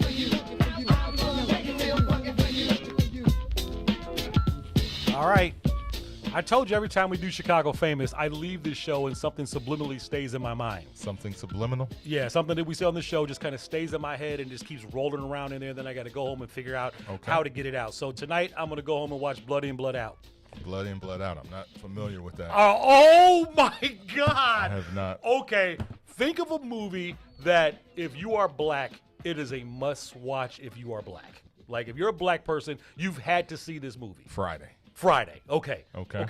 Blood in, Blood out. And we'll ask I remember Sonya, you mentioning like it that on, movie right Chicago there Famous. is like Latin version of Friday, not the same, not the type of movie. Or but Scarface. not even just like Blood in, Blood out with Vatos Locos and East Los and all that. Man, like if you know somebody of Latin heritage, bring up Blood in, Blood out. I guarantee you, 99% of them are probably gonna know exactly what that movie is. Sonya That movie Escobar, is deep. Blood in, Blood out. I do not know what you guys are talking well, about. there we go. I'm Not just kidding. her. I'm just kidding. Oh, so you do know? Are you kidding or you know just for say- real? You know. You do who know Meatloaf is and everybody that Yeah, was but my mom was very like, Not you. I mean, I yeah. had to sneak. Right, because it's not Yeah. exactly, family-friendly movie. Very, very Catholic household. Okay, yeah, and there's a lot of I was at jail. my cousin's house. A lot of jail scene in that movie and all that, but Yikes. yeah, Blood in, Blood out is like Maybe yeah, the guys. Maybe the Latin guys. That's a Maybe- joint. What should I ask Oscar when he was up here? Damn it. he Oh, left. somebody just put The Wiz up there. That's your movie, Mike. Oh no, the Wiz sucks, bro. I was like, who let him in? Hey, we'll save that for Thanksgiving because they always seem to show The Wiz around Thanksgiving Overrated. anyway. But yeah, we'll talk about that too. Yeah, definitely. But so you were saying you got to watch that because of all of the Latin. Yeah, I'm just in the Latin conversation. groove right now, so Yeah. I'm going home and watch Blood in, Blood out. Indeed. All right, so in a couple of minutes, our guy is joining us. He's stopping up, and it's going to be interesting. So give some backstory on my man Billy Ray Valentine, because people kind of get confused when they hear that name. They're like, okay, is he talking about Eddie Murphy's character from Trading Places, or exactly who is this guy, and why should I sit here and check him out on Chicago Famous? Well, you should check him out because he is Chicago famous in his own right. And as a matter of fact, when he gets in, we'll kind of go over it. But, guy's born and raised in Chicago. He is from here. He's a local guy that's doing well for himself. And, he's had a background that's similar to a lot of people in the city where, he's, done good and done some bad things and done some good things and been a part of some really big things. I will say that, you know, he is definitely a part of, you know, one of the biggest records to come out of Chicago in the last 20 years, which, you know, when we get to it, it'll definitely be a big thing. But that's when he gets up here. So we'll talk about that in a second. But, you know, here on the What's in It for the Black People Network, man, I've been, you know, checking out the shows. I actually got a chance to log into Triggered today for the Checked first out my time. man Mike Brown. I saw that. I saw that you were checking out Mike Brown. Mike Brown will get deep on you, boy. You got to take a shovel when you listen to that show. Man, that because he will brother. take you underground. He knows his stuff. And the thing about it was his face looked so familiar, and I was like, I know where I know him from the gun range, from 159th. The gun range, I can't think of the name of the range, but he mentioned it on his show today. And I'm like, yeah, that's where I've seen you before. Wait, you were at the gun range? Yeah, man, I shoot from time to time. Seriously? Well, not seriously, like, you know, like I owned 100 guns, but yeah, I shoot from time. I mean, look at this. We're learning new things about Mike Love. That's what we're here for. Exactly. Once again, I worked with this brother for 12 years, things we don't know. Yeah. I never knew that. So have you always shot, or you just picked that up as it got fashionable? You know how it went, man. People got all scary and shit. I don't want nobody to loot my house. The time to go buy a gun. I see all these women on Facebook talking about, girl, let's go to the gun range this week. I'm like, seriously? For real? No, certainly not because it got fashionable, because I'm not the type of person to do something just because it became fashionable, but more because the people around me are already doing it, and it's like, man, you know, why don't you try this? Why don't you? Like my guy Tommy has always been a big gun guy. Do you know I have never been to a gun range? I have never been to a gun range. I just grew up on the redneck gun range, and what that means is I went down to Southern Illinois on my family's farms and stuff down there. We put beer cans on the fence, and that was the gun range for us. So that's how I learned to shoot. We put stuff on the fence, we put stuff in the trees, and it was like, pull! So that's how I pretty much learned to shoot a gun. Well, my guy definitely put me down with Eagle, and that's a place that I know I ran into Mike Brown. But, you know, here we are. We killed the time, and our guests just walked into the studio. The sun just came out. The clouds went away. The sun just came out, this bad fella. So, yeah, time to get it on, ladies and gentlemen. If you want to share the video, share it right now, because we want as many people across the city of Chicago and checking us out around the world on Chicago Famous to get familiar with this next guest that we have in the studio. All right, so this gentleman is born and raised in Chicago. He is also a writer, director, producer with films currently on Hulu, Amazon Prime, Tubi, and other streaming services. And he was also part of one of the biggest global hits to come out of Chicago in the last 20 years, and was part of one of the most infamous pirate radio stations in Chicago history as well. We got a lot to talk about with this guy. He dropped a movie about his life on streaming services this year called Magic. His mama called him Mark. The streets call him Magic. We call him Billy Ray Valentine. A karate man in the building with us. What's going on, partner? How y'all feeling? We all good, man. We good. Welcome to Chicago Famous, sir. Thank you, brother. Thank you. I am glad to be here. All right, let me first start by pulling up the thing that got us here. All right, so Maze, if we could go to the computer. So what got us here is a post that I made on social media, on Facebook one day. And on that post on August 27th, and the reason why I even posted it was because I had pulled out a mixtape that I made in 2004 called, what's the name of that? I forget it too. We was just talking about it. It's called Universal Session. Right. So I had pulled out Universal Session, and on Universal Session, there are a lot of things that tie into what was going on in the streets at the time in 2004. And one of those things that was going on was there was a shutting down of this pirate radio station that existed. So I made a post that said, anybody remember when the BDs had a pirate radio station on the South Side? And everybody came back because it was something that people remembered, but people had not talked about in so long. Out of sight, out of mind. You know, people kind of so people weren't talking about it. But yeah, as soon as that post went up, it kind of ran like fire, and of course, people started reminiscing, going back down memory lane. Yeah, and people tagged our guest, Billy Ray Valentine, he messaged me. He's like, "Hey, some of that stuff on that post, they don't know what they talking about. Don't know what they talking You need to come to the." And I was like, "Oh shit, I got one." But that's the power of social media, and it's also the power of Mike Love and Dizz and the reach and the people that we reach is that it's going to touch people, and then those people are going to. I had a feeling that somebody involved with. I didn't make that post for that reason, right. But I'm glad that it did. So me too. So let's go back to all the way to the beginning, man, because we'll get to the pirate radio station and we'll get to your involvement with it. Let's talk about who you are, where you are from in Chicago, where you were raised, where you came up. Okay, I was well. First off, I'm Mark Anthony Matthews. All right. That's the government. Got it. All right. I started doing this in 1986. It was all about music for me. Mm-hmm. But the dream was movies. Okay. So I had seen in 84, 85, Breakin', Beat Street, Crush Groove. We was just talking about that. This dude literally had the Breakin' soundtrack. Oh, man. Look, bruh. Ozone Turbo. Right, And rolling Kelly. with the break, and I got it. So yeah, we were just talking about that. So with that, I dreamed of making movies, man. I think since I was 8 years old. I think I went to the show for the first time in my life with my big brother. Which theater? It was the Roosevelt Theater between Washington and Randolph. 1973, we watched Black Caesar. Okay. Wow. And man, you was a little kid up in Black Caesar? Yeah. Right. But then, it was like back then it was under 17 not admitted without a parent. And Right. your parents would So my be brother like, was the parent. Okay. And we watched it, man, and it was fascinating to see Hollywood depict people that look like me and made them be like the big guy on the screen. Right. You know? And that was awesome to me. Like, the only heroes we had was Superman and Shazam. And right. I'm looking at Fred Williamson like, wow. Right. He was a superhero. Yeah. And from that, before that, he was a football player. So that was awesome to me. And from there, fast forward to 1984, I watched Crush Groove, and I felt like rap music would be the stepping stone for me to get involved in movies. Okay.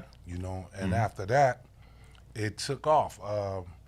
In 1989, I went to Hollywood, and I was on a different world, Right. I saw that in the movie. Right. The movie that you sent me. Right. And then from there, things went up. I mean, this music business is an up and down slope. Right. And things went up. I met some people. We started a record label, and I put my first album out. And then from there, Now this is still you as a solo artist, As a and we solo can go artist. slow. Like this is a talk show, no so doubt. we ain't gotta fly through the go story. ahead. Take your No time. doubt. So your mother actually helped you put out your first song. my very first record. My mother produced it. Your moms did beats. Yeah, man. Not beats, but she was telling the engineer, I need the boom pap. Okay. And what year was this? This was like 1985. Now, were you here or were you Here out in Chicago. Okay, here in Chicago. Okay. I was here in Chicago. I was living in Roseland at the time. All right. And my cousin came in the house and he like, check this out. So they made the house record, and I was like, wow, how you do that? He like, man, I know this guy. He got a studio in his basement. I'm like, they don't make studios in Chicago, bruh. And he took me there. Okay. And I watched his session and I was sprung. So I begged my mom, like, Mama, you gotta, man, it's just $60. She like, I ain't got no money. I'm like, he said he gonna take food stamps. He said it'll take food stamps? Yeah, I'll never 60 for the whole session? That's when or there was now? food $65 for the whole session. Oh, the book. Back then it was 8 tracks. You know what I'm saying? Right. And that's what it was. My mom came off a book of food stamps. And whatever it takes for my baby, man, right? that's what it was. And then she went in there with me, and they made this beat. I was a big fan of LL Cool J. Okay. Crush Groove did that. Oh yeah, absolutely. That Radio. little 20-second spot he had. Right. It killed with the radio. whole movie. He did. He stole So they made me a beat sort of like Bad. Okay. And I'm like, oh man, I'm finna kill this, you know. So I'm rapping and I'm rapping whack. My mom like, no, you got to give me some oomph. Mom coaching you through the lyrics too? Yeah, no doubt. Now, what made your mother be even remotely into rap? Yeah, was she a Millie Jackson fan or something? His mama, my mama wasn't into rap in '85. My mama had His mama, no idea. And we what I both was seem doing. we all seem to be of the same generation, so we guess that our moms would be around the same age. No, my as well. mom was cool, man. She was Was she into music herself? Did she? No, she just was like I just was grew up cool. on '70s music. you Okay. know, and my mom was one of them young ladies that loved music. Like, in my house, the radio would be blasting. So she had albums and stuff all over the place and stuff. Okay. Back in the day when they had the component sets, Right? Oh yeah, and all that, you know. But she was so. We had 5 brothers and 1 sister. Okay. So my mother felt like, hey, if that's what you're gonna do, go do it. Whatever you do, you got to be the best at it. Right. You know, she like, so if you're going to be a car thief, I need you to study car thievery. You know? Okay. If you're going to be an artist, I need you to study what artistry is and know the business of it. Right. Coming up, I was just fascinated with the fact that I'm listening to myself over a beat. Right. And it was unique, it was original, and it was mine. You know, with that, she stood behind me, and that bug bit. And I was in the studio at least once a week, you know, hustling money to get out to the studio. And I got to give a shout out to Jeff Ilsinger at Hair Bear Studios. Damn, that's back in the day for real. That brother, which is a white brother, taught me everything I know. About and producing in the studio? And it was just, I think he saw the fact that I was fascinated. So while they're creating beats for me, I'm really watching them. And they explaining to me everything about the boards and all that, you know. And it started from there. I mean, once I swallowed that pill, I grew up in it. Okay. You know? So now we into the 90s, you still doing music. So hold on a minute. So what was your rap? You completed that album. Did that album hit the street? Or Yeah. So what was it under? Did you have a rap name? I signed under Black Daddy Magic. Okay. The album was My Time. Okay. And it was released through Warner Brothers. Oh, wow. Okay. You know. And this guy's had like 5 different names. So Yeah. when I ask. When I was watching the story, I was like, wait a minute, who is they talking about? Who is they talking about? Yeah. It was Magic and Black Daddy Magic. And Killing me with that, man. You know, I had been following you guys for a while, and I followed you, Mike. And what happened was that morning, I get a text message, and somebody said, bro, check this out. And I click on the link, and it was your post. Mm-hmm. So I'm just like gonna humor myself and just read through it. Right. But I'm reading so much car salesman stuff. It was Right. Like Right. It was people that was saying, yeah, I know that cat. I know him well. Man, we You like, hung who out. the hell is this dude? And right, that's what I was like. But it was funny. And then it got to be to like comment 150. I'm like, hold on, man. Let me just reach out. Right. And see, that's it's great that you did that because we kind of went through the same thing because we came off of the radio. We kind of went our separate ways, did things. People didn't actually know what we were up to. So other people started telling our story. And we were like, okay, that's wrong. That didn't happen. So, you know, when we were able to get back together and form Chicago Famous, it gave us an opportunity to set the record straight and tell our story directly. And so, this is needed. This is definitely needed because there's a lot of underground legends in Chicago. Exactly. Nobody and knows. I was like, nobody knows who this dude is, or people know you. People in your industry and people that work with you. But I was like, this dude has a story that is so amazing that once we really, really start to get into it and start to uncover what he's done, which we're about to do right now. Exactly. So let's just dive right into MOB Records. Let's go. Let's start where okay. So let me play a soundbite. I'm gonna start out with this soundbite. And this is a soundbite that I played, or it came from 2004 that I used going into my the mixtape that I made, Universal Session. Investigators said Thompson, the so-called B.D. King, owned businesses in real estate in Chicago and other cities, and a pirate FM radio station operated in this building on South Parnell. They played rap music, unedited, uncut. There was also a lot of talk by some of these individuals, one of whom was a BD member, including almost public service announcements to the other gang members.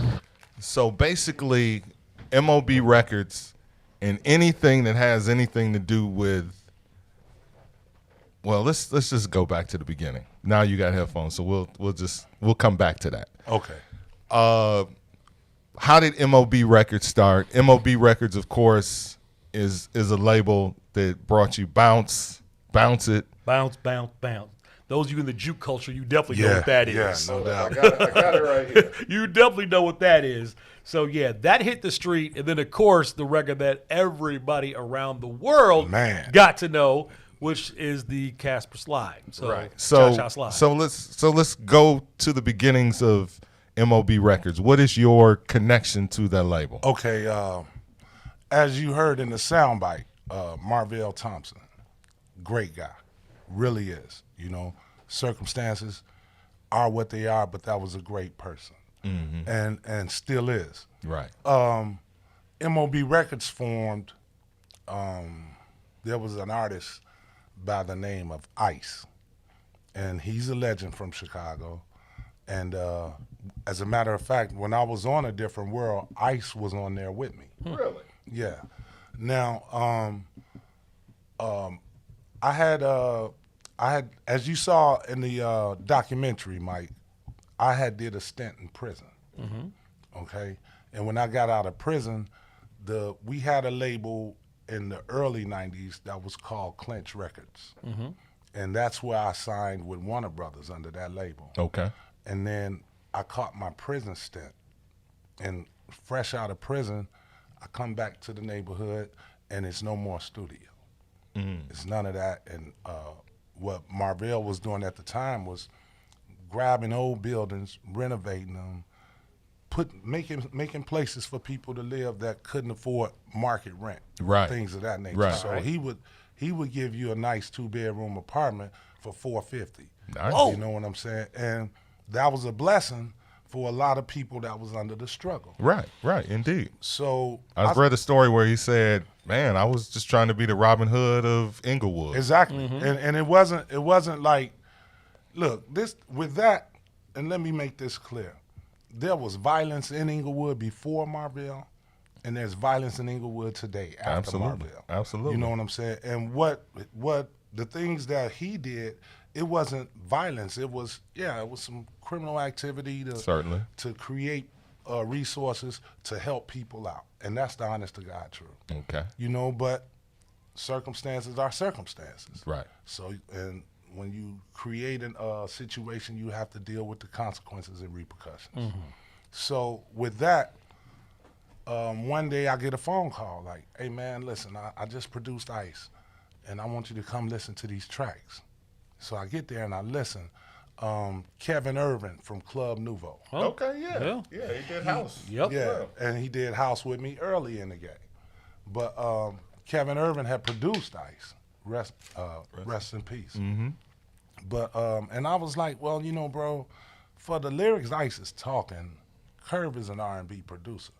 The tracks weren't that bad, but they just wasn't. They didn't fit. For what y'all was trying to do. Marvell was like, well, what you got? You know, so I started popping tracks, and we sat down and said, look, let's just form it a group. We'll call it Men on Business, MOB. Okay. You know, and that's the start. Right. So it's Marvell, you, Ice. Okay. A host of other brothers, and then. So it was a group. It was never really meant to be a label or a production hub. It was definitely a production company, a label, and a publishing company. Got it. You know, but what we did was we gave opportunity to the community. Absolutely. So us being in Inglewood, you know, it's a boatload of talent there. So at one point, MOB's roster had became 40 artists. You know. Wow. And I'm down there producing everybody. We had another producer there. They call him Super Hood, another legend in the city that nobody knows. But when we done that, it opened the door for people to come off the corner, to come off the block. Right. Come down in the basement. Let's make this track. You know what I'm saying? And when we did Bounce, that kicked doors in for us. Right now, today, I was just listening last week to a mix show, and I heard Bounce. Mm-hmm. The actual song or the juke version? The juke, right. The juke version is going to live forever. Yes. Exactly. That's one of those things that's just going to keep riding. I'm trying to think, was it Clint or one of them that made that initially? Yeah. Now, that was sampled without you guys' Right, take. It happened. No, they came. They came to you because it's Chicago. They came, and the real deal was, they were saying it's the Three Stooges sample, but it's actually Three Blind Mice. Oh, wow. Okay. You know, but we played it originally, and then when DJ Chip. It was Clint. It was Clint that initially did it, and then Chip and a bunch of other people. But that's who came, and they was like, man, let's juke it, you know, do what you do. As a matter of fact, Bounce is the way the cha-cha side got. All right, let me give the folks a quick piece of Bounce. Are you in the original, or are you going to? Yeah, I got the original. I got the original and the juke. So I'm gonna give y'all the original record, and then the DJ Clint version. So right when you hear that, you already Chicago. You know what the fuck that is, right? Because you know it from the juke. But it's and OGs know the original record, exactly. Yeah. From Mob Squad. All right, here we go.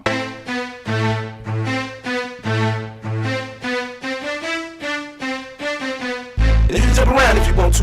Make that ass hit the ground if you want to. Bounce, bounce, bounce, bounce. Down, down, down, down, down, down, down, down, down, down, down, down, down,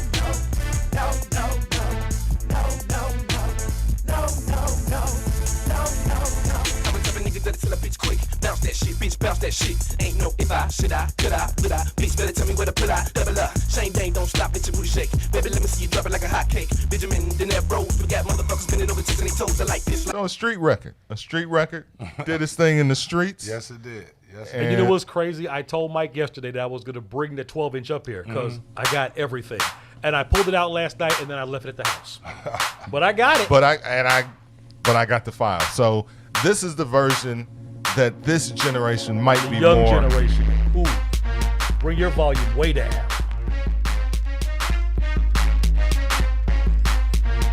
And the thing about it is, if you listen closely, you can hear where they looped it, like the I don't know what they call it, the record scratch from the needle.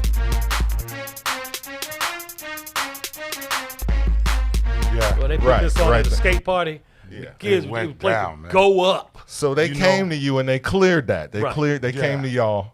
Yeah, and what we did, how we made Bounce popular was we just took it to all the high schools and gave it away.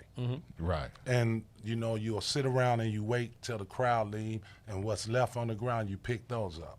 Go back the next day. Okay. And everybody like, hey, I need that CD. Okay. So it was, people are skeptical. Like, they giving this away free, it must be whack. They throw it to the ground. And then those that heard it, tell them, man, that's bro, you have song. no idea how many hits started that way. Yeah. Like, they gave away, people were like, this is garbage, and all of a sudden it got hot, and they were like, wait, I heard of that before. Yeah, we gave it to your ass like a month ago, and all of a sudden it blew up. So, yeah, I mean, you just don't know. You don't. That taught me a good lesson in music. Don't make music for yourself, make music for your people. All right, so we have Billy Ray Valentine in the studio, and we are going to talk next about how that record Bounce led to the Cha-Cha Slide. Very interesting story. We'll get into that. We'll also get into where he is now in the film industry and making his own films. It's Mike Love and Dizz, Chicago Famous. Let's take a break. It's the What's in It for the Black People Media Network. WIFTBPM. You're listening to I Said What I Said with Toussaint Warner and Herb Howard. Well, what was the power of the Bible? Most motherfuckers couldn't read. So the Bible legitimately changed the world because motherfuckers began to learn to read. And once I can learn to read, wait a minute, I can question some of this bullshit you talking about. What school you go to, though? It don't matter. A mind is a terrible thing to waste. Well, I went to Dunbar. Yes! That's how Dunbar. Oh, it's good. People disrespect the city schools. This Chicago. And I'm a motherfucking genius. And that's on period. Shout out to the mighty man. Nah, I'm just playing. But seriously though, think about it though, right? The Bible legitimately changed the world, right? What's up, good people? You're listening to I Said What I Said with Tucson Warner and Herb Howard live on What's In It for the Black People Media, Monday, Wednesday, Friday, 1 p.m. to 3 p.m. When you need vibrant, colorful gear that offers high-performance material that keeps you cool, call Agent Huff Custom Gear. Let us take your expressions and create something new for your everyday wear, your bedroom or bath. For all your needs, we offer custom sublimation, silkscreen, vinyl, and embroidery. You can reach us on all things social at Superhero Huff. www.superherohuff.com or 630-476-9191. WIFTBPM. I was going to ask you, so growing up, did you ever have an old racist family in your neighborhood? Did you have one live next to you or one down the street? Just somebody's house that you know on the block you didn't want to go nowhere near that house. The neighbor who was directly behind us had a real problem coming outside seeing my white mother and my black father. We got us the gun line. This dude built an 8-foot fence, more like 10 foot. So he put up the Huck Finn joint. Exactly. That shit looked like a castle. You know, my dad, he's a big guy, football player guy. My dad guy who walks over there. Old school and then black. he's like, I don't appreciate these apples in my yard. He's like, motherfucker, we don't even have an apple tree. These are your apples. Do you like apples? Your kids are throwing apples over here. Okay, there's that little space, but there's still a fence. So they're right there looking at each other. Tell him about the gun line, boss. And I said something like, yeah, Dad. And that dude said, shut up, you little monkey. Leroy stuck his hand over the fence. You're gonna die, clown! Grabbed dude by the neck. Run. And proceeded to pull him halfway over this fence. Like, finish him. Mrs. Wheeler comes running out. Oh, Leroy, don't do that. It's not worth it. Blah, blah, blah. My dad was getting ready to kill this dude. And within 6 months, that guy moved away. Don't cross the gun line, boss. Right, the gun line, boss. Chicago Famous, 3 to 6, Monday through Friday, right here on What's In It for the Black People Media.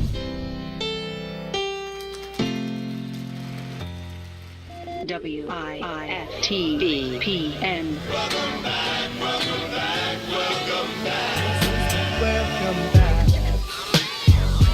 In all my years of radio, I've never seen anything like this.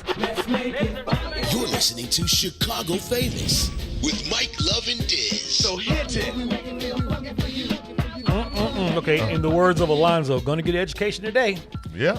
Because you are getting a music education today, right here on Chicago Famous. Mike Love and Dizz. Share the video. Let everybody know what's going on. Shout out to everybody checking us out on YouTube as well. We got all those YouTube followers. Danetta Hardy, we always see you, girl. We know you in the house. And we're doing big things, talking MOB records, everything Chicago, right here on Chicago Famous. All right. So once again, his mama call him Mark. The streets call him Magic. He goes by Billy Ray Valentine. He was a part of MOB Records, a very major force in the streets of Chicago and worldwide. So let's talk about how this record, Bounce It by the Mob Squad, leads into the Cha-Cha Slide. And this is going to be really cool right here. All right. So all right, we're sitting back. How does this work? So I'm leaving the studio one day. And I get a phone call, and they say, hey, man, Bounce is on GCI. I'm like, you lying. Bounce is on GCI. We've been trying to get Bounce on GCI for months. Right. So I turn to GCI, and yeah, it's banging. So when I pull up to the building on 67th and Parnell, the song is going off. And you, Mike Love, you say, hey, listen, if you're from MOB Records, give us a call. So was that we were playing it for a home jam? I think it was played, it was for the home jam, but it was also played to reach out. Okay. Oh, okay. Because when I called, I made the call. Okay. And you answered the phone and you said, hold on, man, my boss wants to talk to you. And Elroy gets on the phone. Okay. And he said, listen, man, I need that record. I'm like, yeah, Bounce. Yeah. He like, no, not that record. I'm like, well, what record? He say, I was at the park, my family reunion. They played this song and he was talking about sliding and cha-cha. And the whole park got up. I need that record. I said, hold on. I was really disappointed. Right. I was disappointed because, in all honesty, and this leads back to what I said earlier, you don't know. You don't know. Right. You don't know what's going to be the hit. And you guys are not street guys, but, you're pushing the rap. Man, you're pushing the rap. That's what's working for you. And I'm going to call him Big George. That's Marvell, Big George. And he come to me and he say, Magic Man, let's do this beat. Come check this beat out. And I'm listening to the beat, and this brother has no rhythm, but they put a boom pap. And I was like, okay. He like, can you hook it up? Can you add something to it? I'm like, okay. So he telling me what to add, and I'm like, man, that's whack. And he like, no, man, this gonna hit. I'm telling you, this gonna hit. So Marvell is telling you how to produce the record. That's always fun. So he was, and yeah, that's really fun, man. Like especially when somebody with no rhythm is telling you. Okay, now at this point, is the record out as we know it, or is it the OG version where because remember there was a version where he was what's the song? That yeah. Okay. So there's Plastic Dreams. Plastic Dreams. Okay, now it's about 5 versions. Okay. There's a platinum band. Right. That's them. That's the version that I think most people know. Yeah, most right. people know That's that version. that's the one went commercial. Okay. How it got discovered was my version. Got it. And that's the not the juke, but it's not the band. It's the It's kind of housey. Straight. Yeah, it's kind of straightforward. Straight old school house. Okay. So when we did it, it was just a beat, and he was like, "Man, you should go on and do this, say this, So we get in there, and you in there like, yeah, to the left, take it back now, y'all. He like, oh man, Magic, man, you should do this song. I'm like, man, you crazy. Okay. I'm a gangster rapper, man. I am not finna be telling nobody to hop and to the side and all Okay. this. And he said, all right, well, and then this guy, Hudson Bodie. Hudson Bodie from The Taste. Right. Yeah. Yep. He Hot said, Mix Hudson. He said, I got an idea. You did in Hudson voice. Let's get Casper. I was like, yeah. You got to know Hudson. You got to know You Hudson. got to know Hudson to know the voice. He did Hudson's voice. Right. He said, let's get Casper. So I agreed. Okay. Casper is your man. And he went in, he done it, and it blew up. Like, it blew up. Blew up. Now, the media would say it was laundering. Nah, that was organic. Mm-hmm. And right, absolutely. And I couldn't believe it. Like, wow. Blew. Like you guys had a hit. Yeah, and when Elroy Smith asked for it, I gave the phone up. Man, here, take this. Right, like. And Marvell talked it out and worked it out. And maybe 2 weeks later, it was on Universal. Okay, so let me see if I got the timeline. So when Elroy asked for the record is already done and he's heard it, but you just giving us the backstory of how it got put together. We actually had a version out. Right. Which was the version on MOB Records. Right. Yeah, I remember that. And that was the one circulating underground. Right. And man, I'm talking about I went to Mississippi and it was circulating and I was like, how's this record moving like this? This is out of my basement. Right. And, it blew up, man. And were you guys getting calls for the record before Elroy asked for it? Yeah. Okay. Yeah, Atlantic,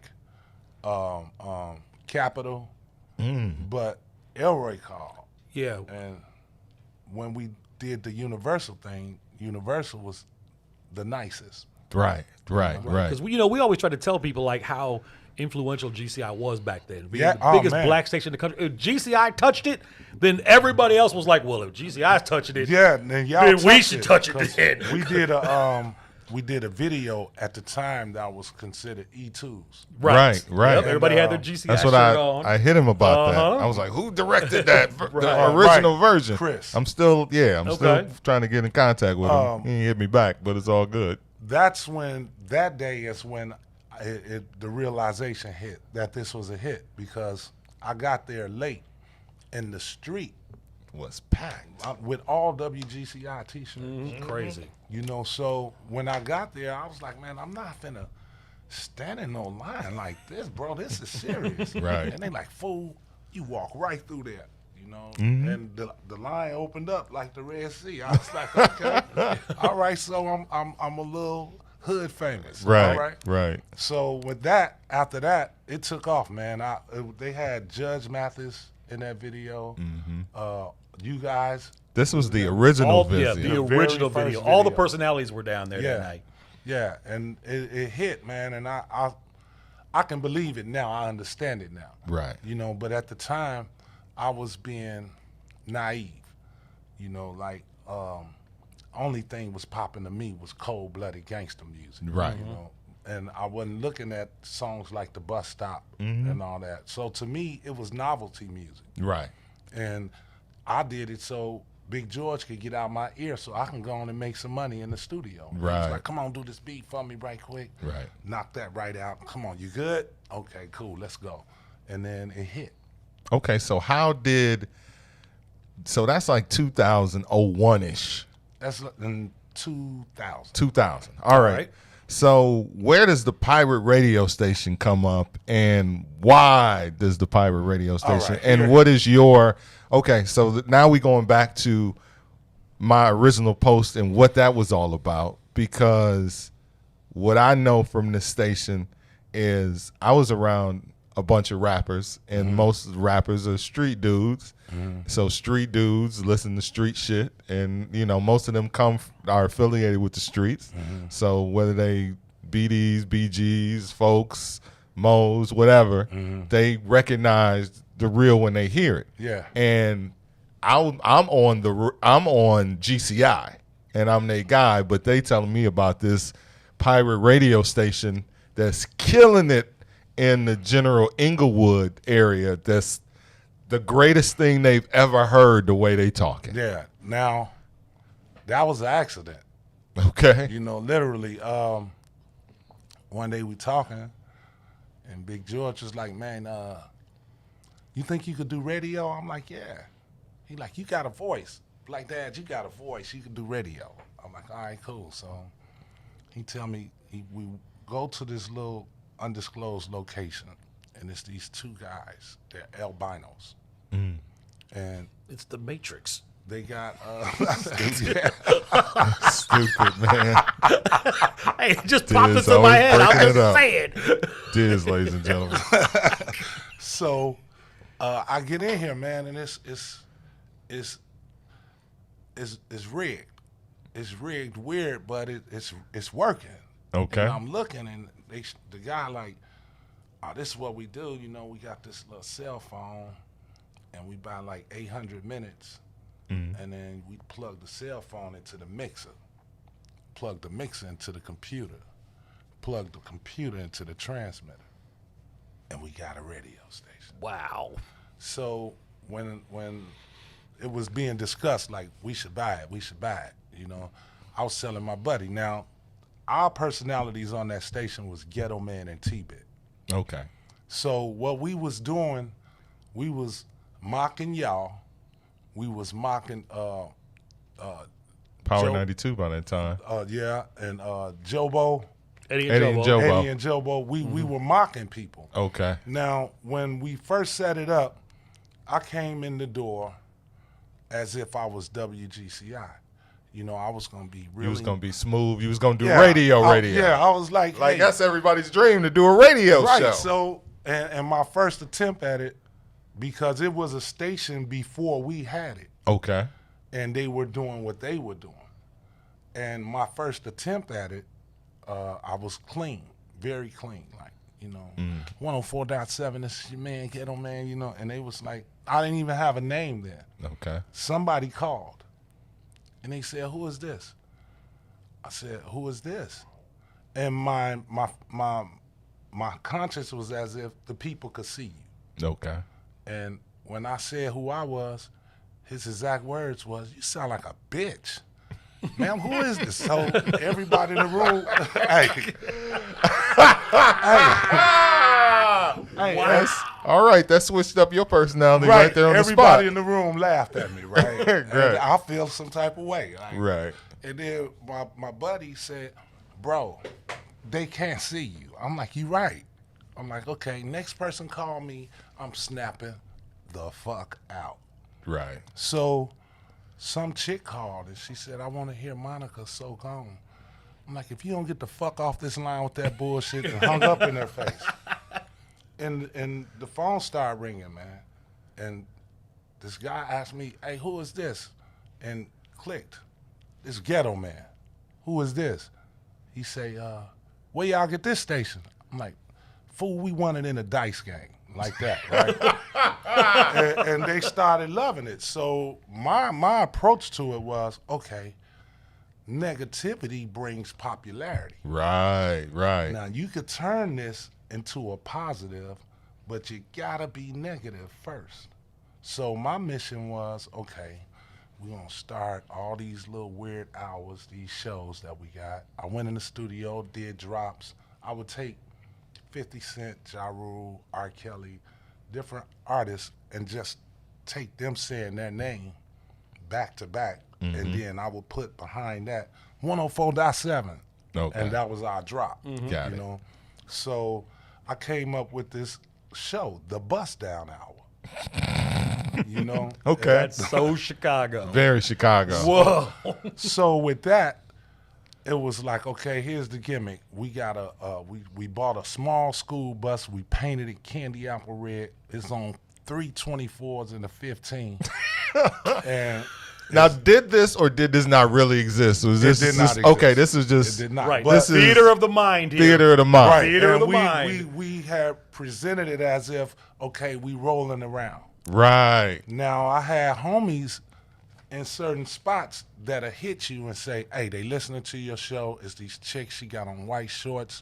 Her friend got on a pink top. Her other friend got on these Air Ones with the yellow footies. Right. So when you go on the air and you say that, they like, he was just right here.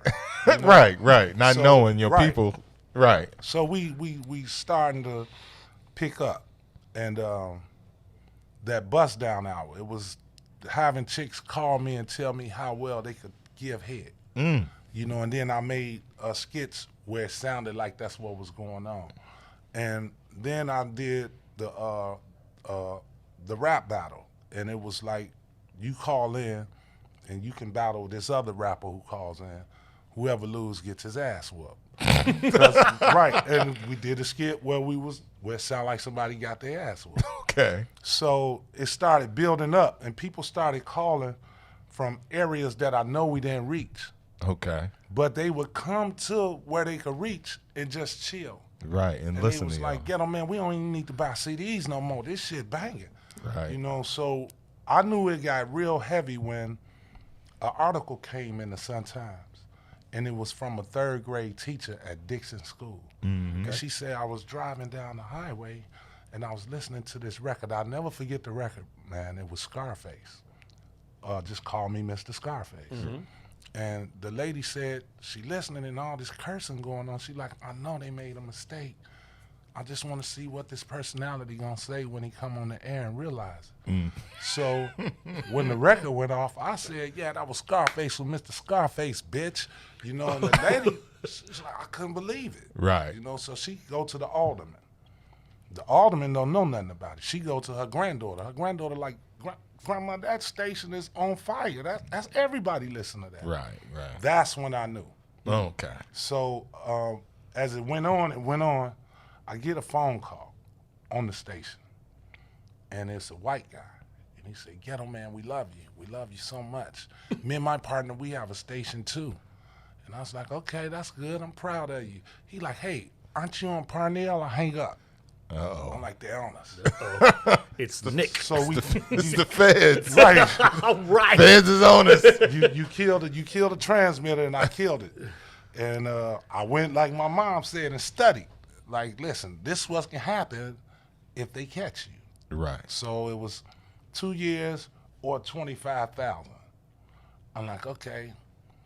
The reason we started that station was we couldn't get our music on stations in the city. Right, You know, right. it was programs. Right. And it was a system that you got to go through. And if you ain't on this level, you're just not getting there. Now, sometimes when the indictments come down, it's an exaggeration. Yeah, most definitely. Is it true or not true that y'all was providing information? No, that's not true. You know, That's not so true. when dude says, you know, the BD members were giving information on, where the House police raids and stuff police like were that. at. Like that wasn't true. This was They were saying that's why they loved y'all so much is because y'all literally were talking to the No, streets. man. I made it personal to call you a dumbass. If you call my station telling me, yeah, Ghetto Man, we got that good kush over here on 70th and Emerald, I think you dumb. Because you telling them where you at. So that's what I would say. Okay. You a dumbass. You just told the police where you is, Right. And people took that as, he real. He Right. real. But it was, man, people would call and say, Ghetto Man, I cooked Sunday dinner for you. Come get this plate. Let me give you some head.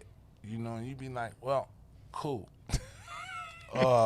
Some guy called me and Beginning said, days of radio. Okay. Oh, man. he say, man, look here, Ghetto Man, I'm a real pimp. And I came out here to listen to you, brother. Listen, I just want to kick it with you, have a drink, smoke a little bit, and chill with you. I was like, I appreciate you, brother, but I don't date guys. So for him, that was hilarious, and he was like, that's why I love you, man. He's so Right, real. right. But when it started clowning, like it got up there, they would send people at me to call me, like, do you feel like you're degrading the sisters or degrading yourself? I'm like, no. I mean, you feel some type of way, you must be a bust down.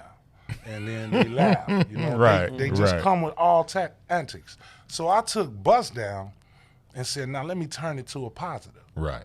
So in the morning time, on that early morning drive, and you don't feel like going to work, I'm like, if you don't feel like going to work, just get there and bust it down. If you struggling in school, you're going to have to study harder, bust it down. You Right. know what I'm saying? And it started becoming a positive. We thought of the idea, the radio don't do the news no more. Let's do the news. Okay. And we told the news as if I'm talking to my homie next Right. to him. Like, man, Arnold Schwarzenegger got caught fucking the maid. How you think his wife feel, Right. But it was real news. Right. We just having a discussion. The way you all do it. Right. Okay, so all of this eventually comes to an end when the feds swoop in and kill everything. So let's talk about the end of all of this. You did some more time, and then you come back and recreate yourself as Billy Ray Valentine. I never did no time behind it. Okay. And it wasn't mine. I just operated it. Okay. Got it. So Got it. that's what that was. But in 2004, when all of that ended, as that left the community, so did I. It was like everything is done. So You just had to lay low. It just kind of I went in because it came down on all the people around you. Man, I went and got married and ducked out. Right. And I chilled. I started working a regular 9 to 5. And sometimes you would be somewhere and you hear a group of people talking about it. Right. And I never said, nah, that's me or nothing like that. I just listened and took the admiration, like, okay, I'm remembered. But after maybe 10, 15 years of just chilling, the itch came, but it was a different itch. I wanted to do what I dreamed of doing in the very beginning. Right. Movies. Right. So I started doing music videos. And my approach with that was, I'm going to do you an MTV-looking video for free. And then after that, it went up to, give me $200. I'm going to hook this up. Okay. And I just need you, as when somebody asks you who done your video, you tell them, well, this guy, Billy Ray, did it. He charged me $1,000. No, but I'm going to do it for you for $200. you know. And I started doing that. I kept an artist that was under the MOB label with me. His name is 1L. Okay. I kept him, and we just grew. I used him as the guinea pig to learn the camera game real well, my editing game. And then So you did everything yourself? Everything. Okay. Film, editing, yeah, sound. all that. You know, so friend of mine kept asking me, hey, man, you got a lot of accolades. You need to tell your story. And I was like, yeah, we'll get to that someday, you know. Right. And I had a family meeting, and my sister said, bro, you and the camera, what's your problem? There's no reason you shouldn't have $100,000 by 2020. And that's little. Mm-hmm. She's like, that's little, but with what you're doing, there's no reason you shouldn't have it. So at that point, I started thinking real hard, and I developed it like, okay, I'm gonna tell this magic story, you know, and I'll tell the story from 2000 to 2004, okay, which incorporated all of that, mm-hmm, you know, and the ending of that. Right. So I contacted a friend of mine, James Lett III, and I told him, I'm ready to shoot this movie. Give me some actors. And he showed up at my door with about 50 people. Mm. And I was... And this is your first movie? Yeah. Okay. And I'm looking like, I don't know where I'm going to go with this, but they was willing, and I had the story. I don't use scripts. Okay. Okay. I'll get you on set, and we'll go over what you about to do, and then I'll give you 15 minutes. And if you tell me you're comfortable, let's go. And wherever you flaw at, I'll fix it, and we'll get it together. Okay. You know, so we did magic. And I invited YouTube, Maverick, and Artisan.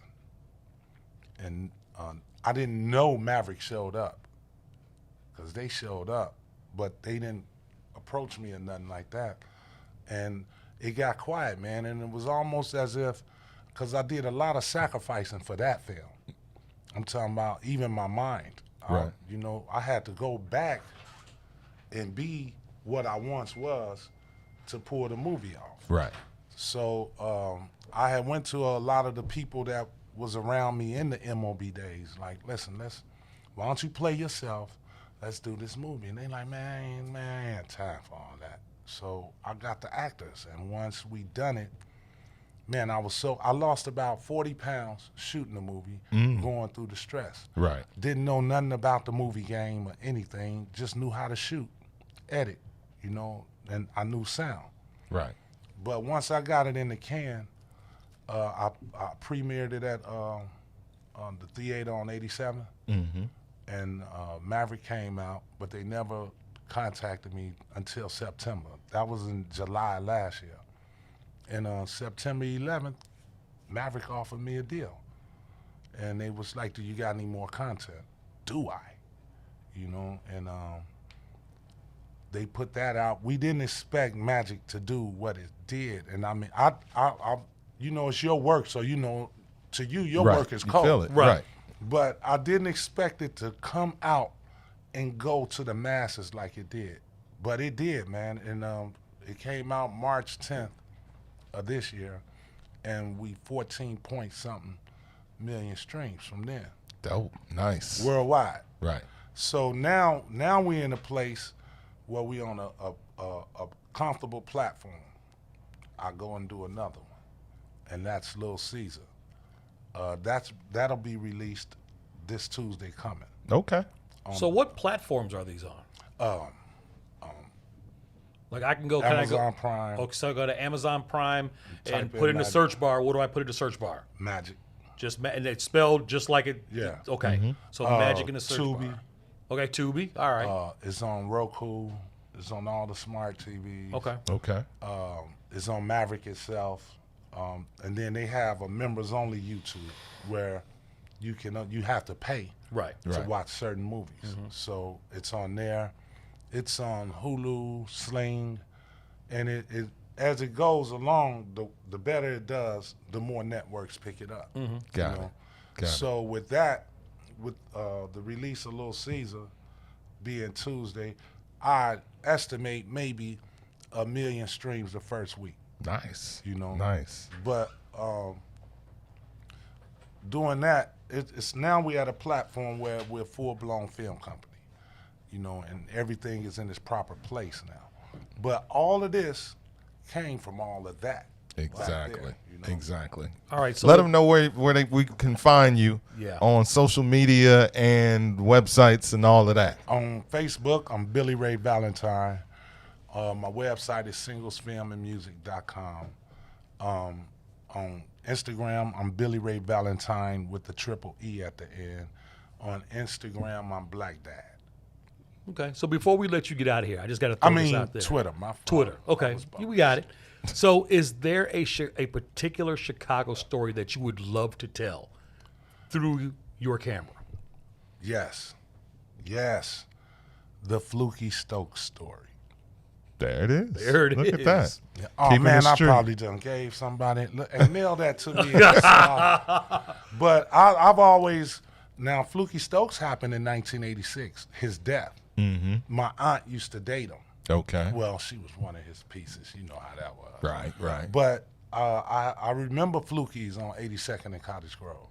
Okay. And to tell that story, that's a story nobody really knows. Nobody really And knows. that's why we all here. That's why Chicago Famous is here, to help spread the word and tell the stories that aren't being told in Chicago. Real. Billy Ray Valentine, thank you for stopping up and being No a doubt, guest. brother, no doubt. Thank y'all. Thank Appreciate you, it, brother. Mike Love and Dizz on the What's In It for the Black People Media Network. We'll be back. WIFTBPM. When you need vibrant, colorful gear that offers high-performance material that keeps you cool, call Agent Huff Custom Gear. Let us take your expressions and create something new for your everyday wear, your bedroom or bath. For all your needs, we offer custom sublimation, silkscreen, vinyl, and embroidery. You can reach us on all things social at Superhero Huff. www.superherohuff.com or 630-476-9191.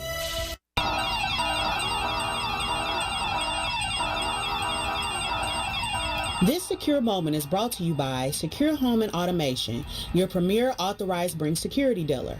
Home invasions occur every 23 seconds, fire every 85 seconds, and medical emergencies occur suddenly. In times like these, get secured home and automation and an affordable wireless home alarm system with professional monitoring.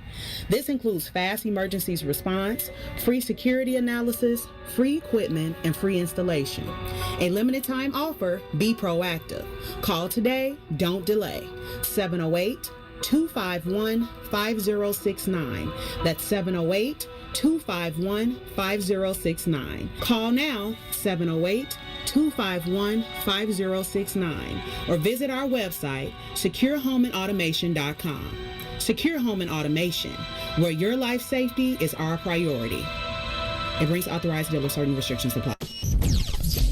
You can hang out with Chicago Famous Mike Love and Dizz 3 to 6 p.m. right here on What's In It for the Black People Media, live on the Mace Jackson page. So shout out to Chicago Famous. They did their thing. They did a phenomenal job. Those brothers, listen, radio legends, right? And you come in and you used to doing things one way and trying to flip it and do another way. They handled it seamlessly, man. So shout out to Mike Love and Dizz for holding it down as they always have done. Welcome to the What's In It for the Black People Media family.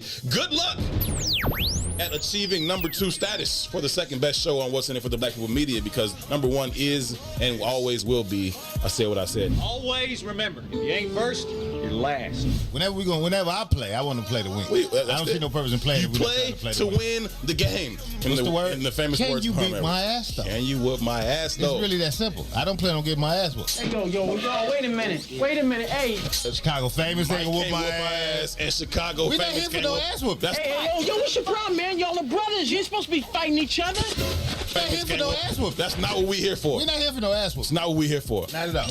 What's up, good people? You're listening to I Said What I Said with Tucson Warner and Herb Howard, live on What's In It for the Black People Media, Monday, Wednesday, Friday, 1 p.m. to 3 p.m. Shop at Black-owned and operated Solo Beauty, where you are appreciated and respected. Located at 8158 South Cottage Grove, Solo Beauty can supply all of your black hair care needs. Solo Beauty is open from 11 a.m. to 8 p.m. Tuesday through Saturday, or you can find them online at solobeauty.com. What's up, good people? Make sure you ascend into Muwakil's world every Monday, Wednesday, and Friday, 11 a.m. to 1 p.m. with Celine Muwakil, a.k.a. the Black Forrest Gump, right here on What's in It for the Black People Media. WIFTBPM.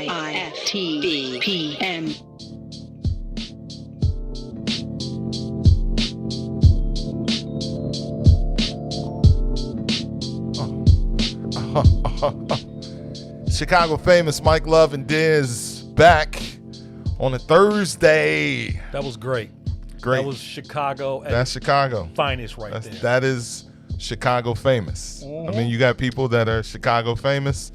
That people aren't, that they aren't names that everybody knows and have seen everywhere, but have made their mark in the city. Okay, you know what? I remember being young, listening to the radio station, and I was always jealous because I would listen to somebody on the air and they would shout out the city schools, but they would never shout out my high school. I'd hear Harlan, I'd hear Morgan Park, I'd hear Julian. Nobody was ever going to shout out Rich East out there in Park Forest, right? And I always told myself, if I ever got on the radio, I was always going to make sure that I took care of my neighborhood as well. Right. Because there's stories from all different points of view, and there's people listening from all over. And I think a lot of times, especially in Chicago media, stories are usually told through the eyes and the voice of the same people over and over and over again. Right. And I love me some house music, but I swear to God, house music is always told by like the same 5 people over and over and over again. And there's like a mass collective that built that art form. Same thing when it comes to hip hop. Same thing when it comes to juke music. I'm like, you got DJs from the West Side, DJs from the South Side, from the hundreds, from the suburbs. Everybody made a fair contribution, but a lot of times the media just focuses in on like 5 or 6 main people. Right. And no matter how many times they talk to those same 5 or 6 people, they usually tell their stories the same way. Right. So I like to take this platform, especially here on Chicago Famous, what we're doing here, and reach out to different people who had an influence on the juke movement or the hip hop movement or the poetry movement or something that is Chicago based that we all know and love, that somebody else had a hand in it as well. Exactly. So, I mean, that's what we're talking about here with Chicago Famous. Like I said, hey, everybody knows Harold's Chicken, right? But there actually might be a story around that we don't know about. And you can always learn something when you check out Chicago Famous, because we are going to pride ourselves into digging deep on things. So whether it's, like I said, whether it's hip hop, whether it's an author, movies, house music, tech, whatever it is, we plan to dig deep and get stories from all points of view. Exactly. And there's so many untold stories. Like that story is again, the pirate radio story, the story about how the Cha-Cha Slide came about, right. How all of that shit, like up until this point, like when he told the story, I thought that he did fair time over that. I thought they came in and got everybody, because to be honest, when they come in, they get everybody normally. But, sometimes, you catch a break and, things happen the way they happen. But, he turned his life around, and, well, he didn't really have much to turn around because he didn't go to jail, but he still reinvented himself. Reinvented himself as a. And good for him. I mean, that brother. I mean, he turned it around and he's out there and he's still chasing his dream. So I mean, that's a good thing. And it's interesting because we were talking off air when we went to the break, and we were talking to him, and he said that he signed his first record deal on RSO Records, which is interesting because RSO Records was a small house music label out of Chicago that put out the all-time classic record Fantasy Girl by my man DJ Pierre and DJ Felix the House Cat, who were all from the same neighborhood. I was in the studio with them when Felix was putting the beats down for that. But J.R. Jordan, who is always in our chat room on Facebook and on YouTube, actually sang on that record. He's the lead vocal for Fantasy Girl, and he sang Got the Bug, and I think he sang Dream Girl as well. But I mean, he sang all the girls. Right, all anything the girls. with a girl. Mystery Girl. Pierre Dream was Girl, on a thing back then. I mean, Fantasy Girl, it was like Dream every girl record. Pierre was I would just do them all. But it's interesting, it that whole tie-in with that. It just shows you how small the world is sometimes. Right. And the fact that he got his first start on that label, and in my crew, my DJ guys that we all hung with, that was a break for us as well. They They got to start on that label. That whole thing is crazy. Yeah, and he was doing rap on that label, which is something which he was the only hip hop artist signed to SRO. Yep. So that was crazy. So the dope thing is, we will continue to tell stories. We will reach out and talk to people who are not necessarily, going to, start the story and, in the story, there's so many pieces in so many of these stories. Right. There's so many pieces. And there's so many neighborhoods and so many contributions. Like I said, hey, everybody wants to wrap everything always in a Chicago cocoon. But you would be amazed on how many people came from elsewhere that had a part in the art, whatever it may be. Well, you also have to remember that, and I was a part of this with Spotify a few years ago, you have to understand the influence and pressure of the outside media to our story. And this kind of goes back to what we were talking about last hour of wanting everybody to be a part of our shit. So Spotify reached out to me a couple of years ago to tell the story of Kanye. And they were the first people that I had ever known that said, oh, you guys on your radio station were the first people to give Kanye a break. Mm-hmm. Because Kanye West's version is, I got my start at Power 92 exactly. Because Ferris is the first person to play Through the Wire. Now, Kanye as a solo artist, absolutely. But Kanye as a person, as an artist, period, he got his start on our show. Mm-hmm. So, but my point is, when I went there to do the interview, and this is for Spotify, and it's, part of their streaming service, while they sat me down, they're like, so do you want to talk about house music?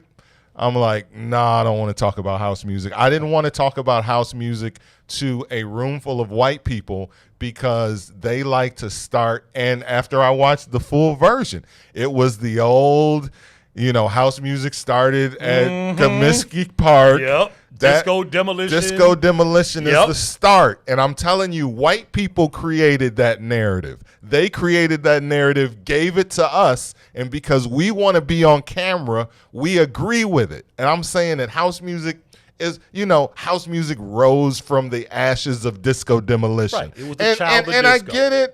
I get it because the Disco Demolition is Chicago and house music is Chicago, so it's nice to tie it together. But I'm saying that house music, like disco, continued after the Disco Demolition. Right. There were #1 disco records after the Disco Demolition. So when they come with that narrative that disco died at the Disco Demolition, it's a lie. That was the summer of '79. By January, February, Funky Town by Lips Incorporated was the #1 song in the country. Right. So disco did not die at the Disco Demolition.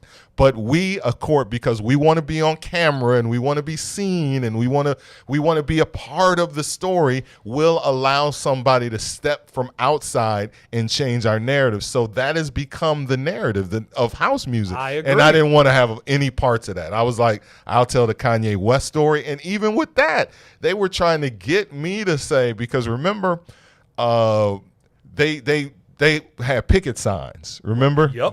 They were.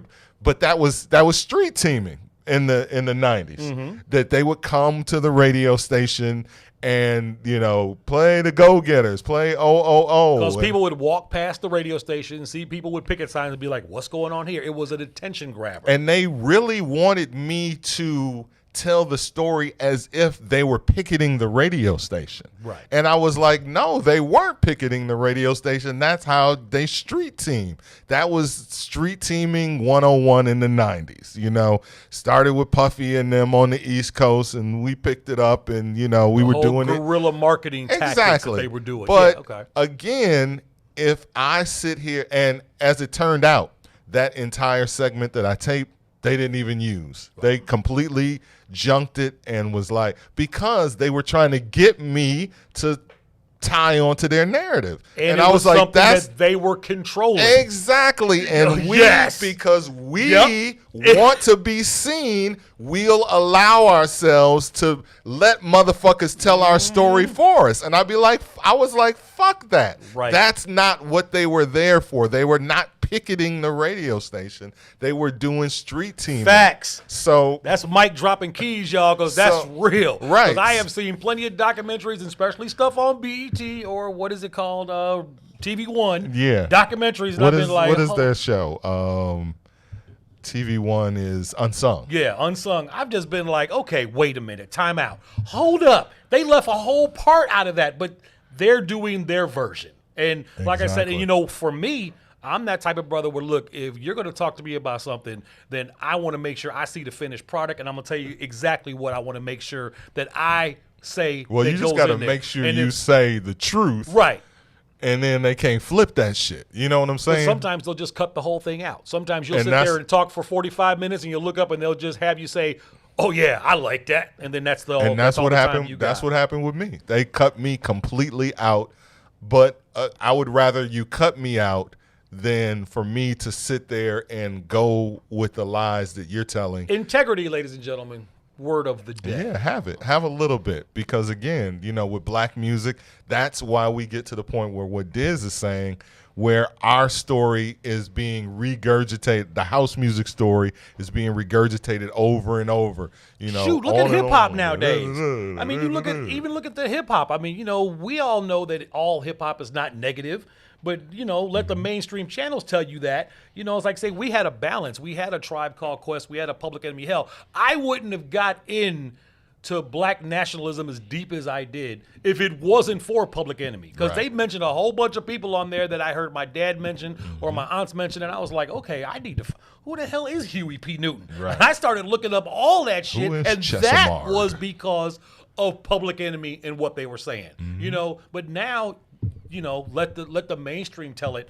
There are no conscious artists anymore. That stuff doesn't sell. Nobody wants to hear that. And, that's really not true. No, it's not true at all. They exist and they're out there. And, again, we cannot allow people to tell our story. And that's why Chicago Famous is going to be so much fun. Because you see what we own right here. So this is how we're going to do this. So we want to make sure that you share this. Share it on your Facebook page. Everybody on YouTube, share it on YouTube as well. We appreciate that.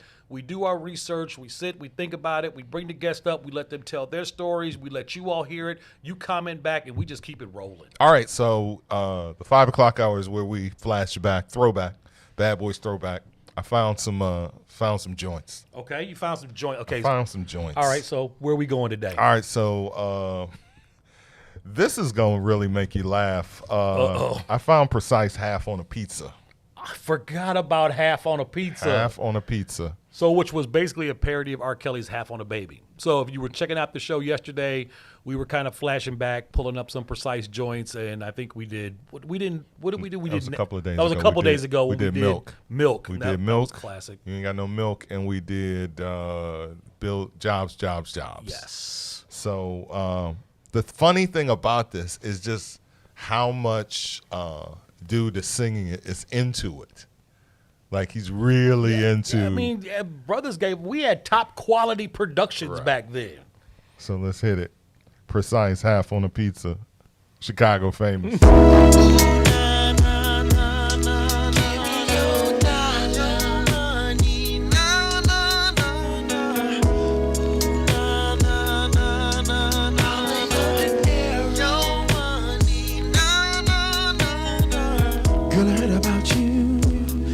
Focus you on with your big hair weave and your navy blue scars.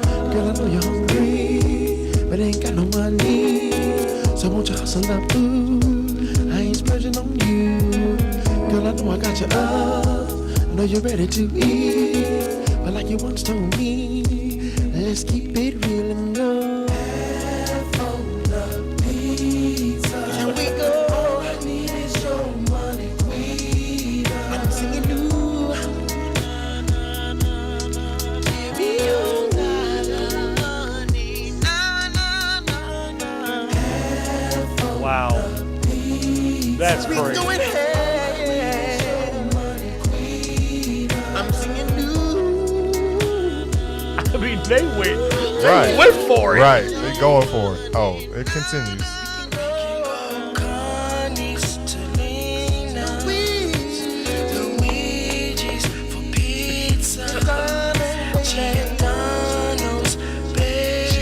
Soprano. Can we go half on? Can we go? Make the shit out of that.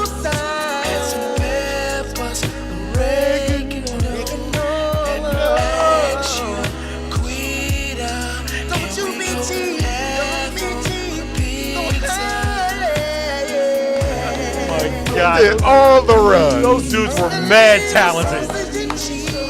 When you talk about taking something to heart, they Right. just took it and owned it. He meant that They were shit. like, we gonna own this shit. That was great. Wow. Half on an overrated Italian Fiesta pizza. Oh. Wow. I said it. Yup. I ain't pulled out the salt all day. I ain't pulled out the salt all day. I said it. I said it. Yep. Meant that shit. Meant that Meant it. So that's Precise, and they're trying to get the old band back together.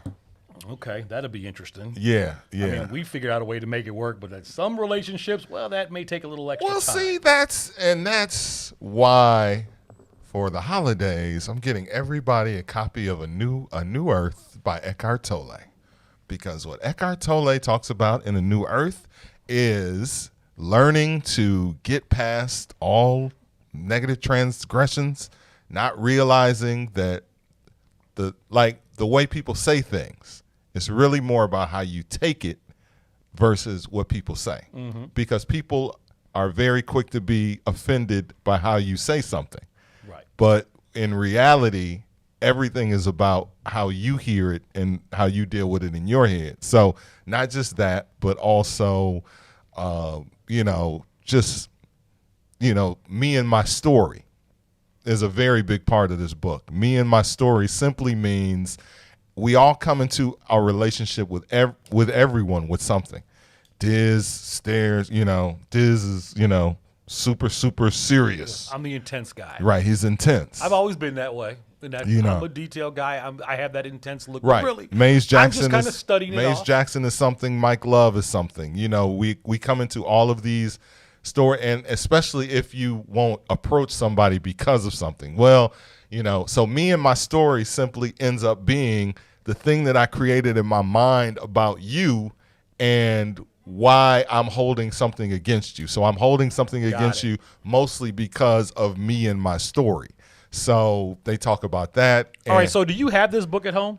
I do. Okay, because we were talking about this earlier, maybe later last week, but we're going to do like a book of the month here on Chicago Famous because we're both readers here. And, we keep books on the setup here. We always got something to read. So 1 month, Mike's going to pick a book. The next month, I'm going to pick a book. But that is something that we are going to add here to Chicago Famous for those of you looking to expand the knowledge on things.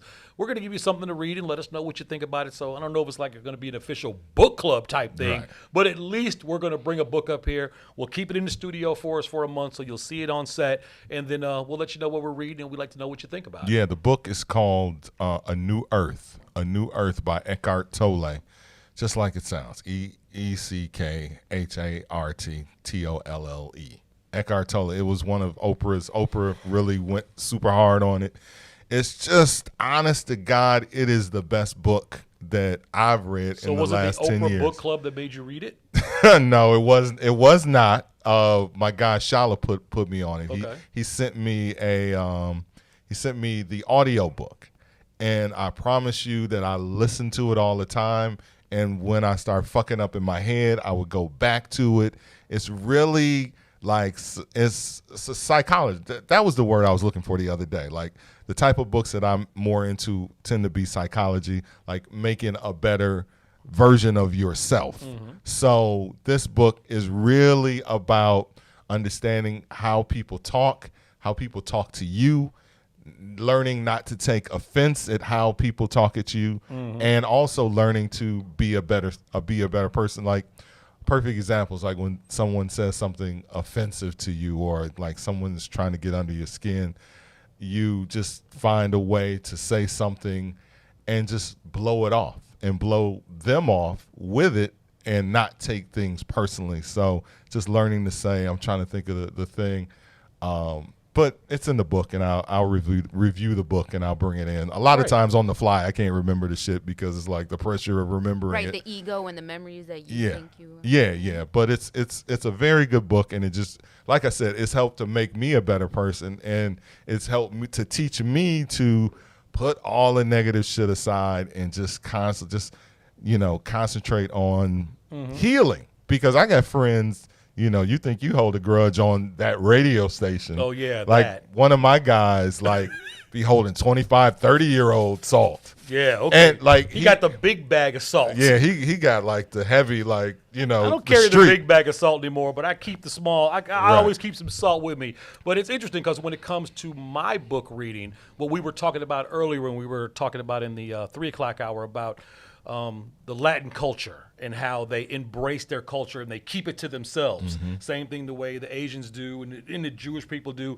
I've looked at how we've been culture vultured so much. I look at what's happened to the art forms that black people have basically come up with, invented, and then had stolen away from them and thrown back at us and made us believe that, oh, really, this person invented rock and roll, or this person is really the king of blues. So I got myself in a business frame of mind, and I started picking up books because I wanted to see how people like Steve Jobs and how businesses actually got into how they took $5 and turned it into $5 billion, and what they did and how they were able to maintain generational wealth and keep stuff to themselves and build it organically and make it grow. So, I remember when Mike approached me with this whole Chicago Famous idea, that's exactly where my mind was, because I had felt I had worked for a number of bosses that didn't respect me and didn't know what the hell they were doing, and I was sick of it, and I was like, look, whatever I do this point on, I want to make sure that I am in control of this, that the message is what I want projected out there, that what we do together is exactly what we do as a team, and there's no doubt, no question in anybody's mind that we are running our own shit together. So I started getting all these different business books, and I do it two ways. I get the actual hard copy book because I'm old school. I just like the book, and I'll get the audio book as well. So a lot of times on my way down here to the studio, I will listen to an audio book coming to work, and then going home, I'm usually listening to music. Listen to a mix or something, but that's how I keep my balance, in my life. Right, and with me, that same us getting together was more along the Eckhart Tolle, mending fences, and making shit real. If you had, again, going back to my guy who had the truck assault, I just got to a point where I was like, bro. Like, you can't be bringing up shit from 30 years ago. Like, asking me. The world is moving. Like, man, was you really with my girl 30 years ago? I was like, nigga, I told you 15 years ago. I was the story's never about to change. Right. Like, because just know that I'm remembering, Like, damn. Or he brought that up. And then another time he would bring up, like, we went to Jack the Rapper. This is how long ago this was. Atlanta. Right. So this early 90s. So we went to Jack the Rapper. In the hotel we went to, I ended up leaving my ghetto cam. I had my ghetto camera that I would always take, my video camera. Okay. So I ended up leaving it at a little motel, and we knew the girl who was the manager of the hotel. So my guy reached out and was like, hey, my guy left his video camera. Can you get it for him? And she was like, sure, I'll get it for him. So she says that to him. Then turns around like maybe a week later, like, yeah, we couldn't find it. And that was that. So I ended up putting in something with the insurance, and I got it taken care of. This dude asked me about that shit like 25 years later. Like, you want me to reach out to old girl and see what's up with that? Like, exactly. Bro, what? At that point, I was like, fam, you need this Eckhart Tolle book, man. I was like, so there's this book called A New Earth that I need you to read.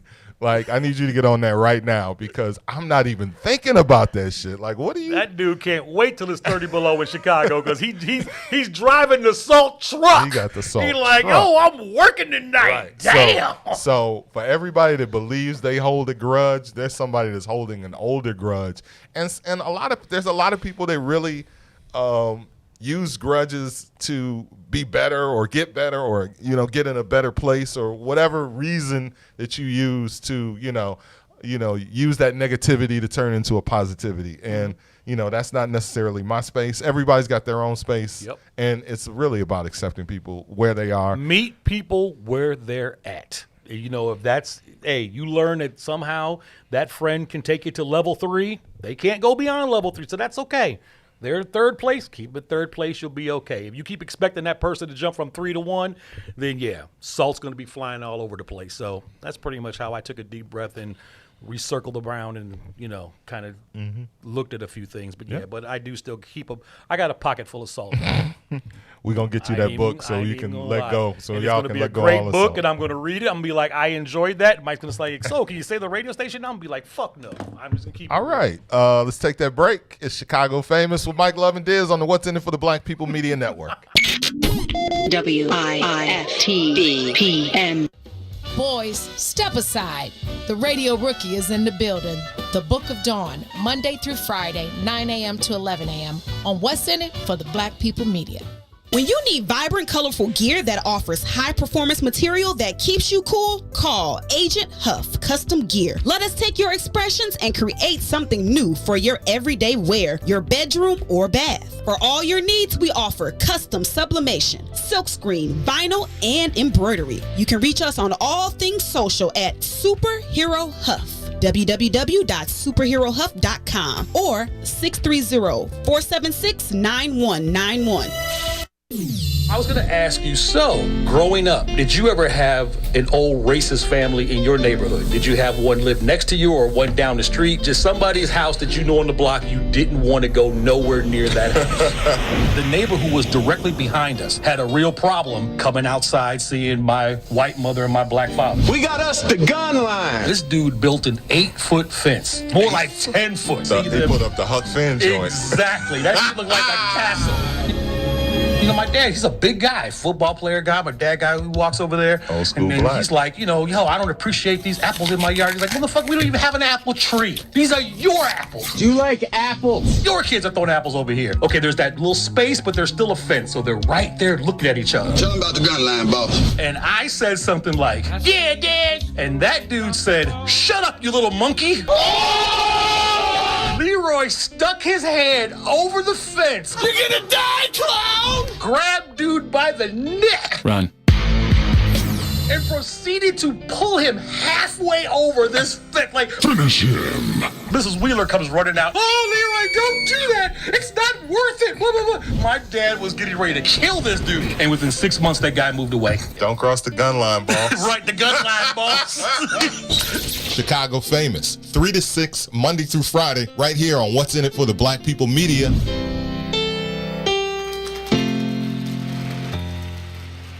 Are you curious to explore the intellectual currents that channel our thoughts and frame our reality? Have you ever meditated for relaxation and accidentally discovered the universe in the process? These matters and many more you may never have even thought of will be yours to explore as you come with me into Muwakil's world. Every Monday, Wednesday, and Friday from 11 to 1, right here on What's in It for the Black People Media. WIIFTBPM.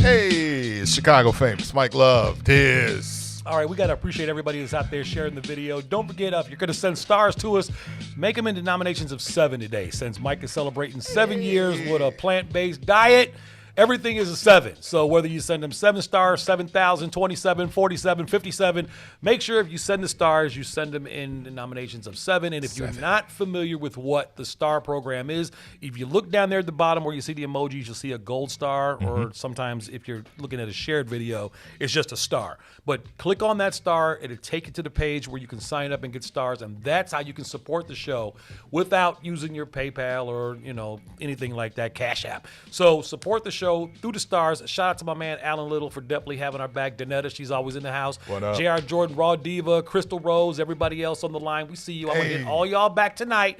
And everybody on YouTube, we don't have the YouTube feed up in the studio right now, so I know there's probably a bunch of people on the YouTube feed. We love you all as well. Right. What's up? What's up?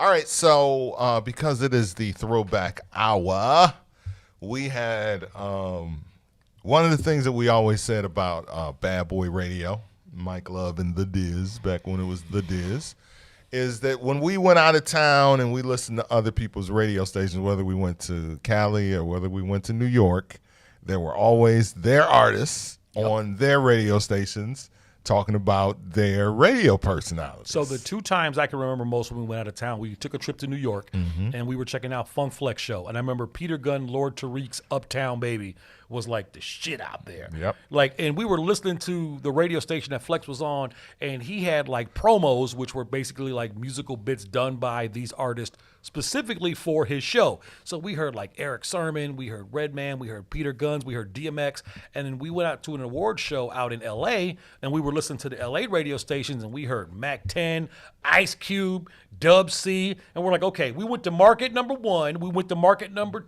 2, and Chicago's market number 3, and we're like, okay, well, we want to put our artist on the radio. Right. We need the same thing. We need the same thing. We need them rapping and singing about us. Right, and there was a lot of cats doing their thing on the underground and things rolling, but we did at that time have a lot of artists who did have major record deals that were doing big things that we felt, yo, like we should get down with our peoples and put them on this platform. Yep. So we had intros to our show, whether it's 9 and 9 intro, the top of the show intro.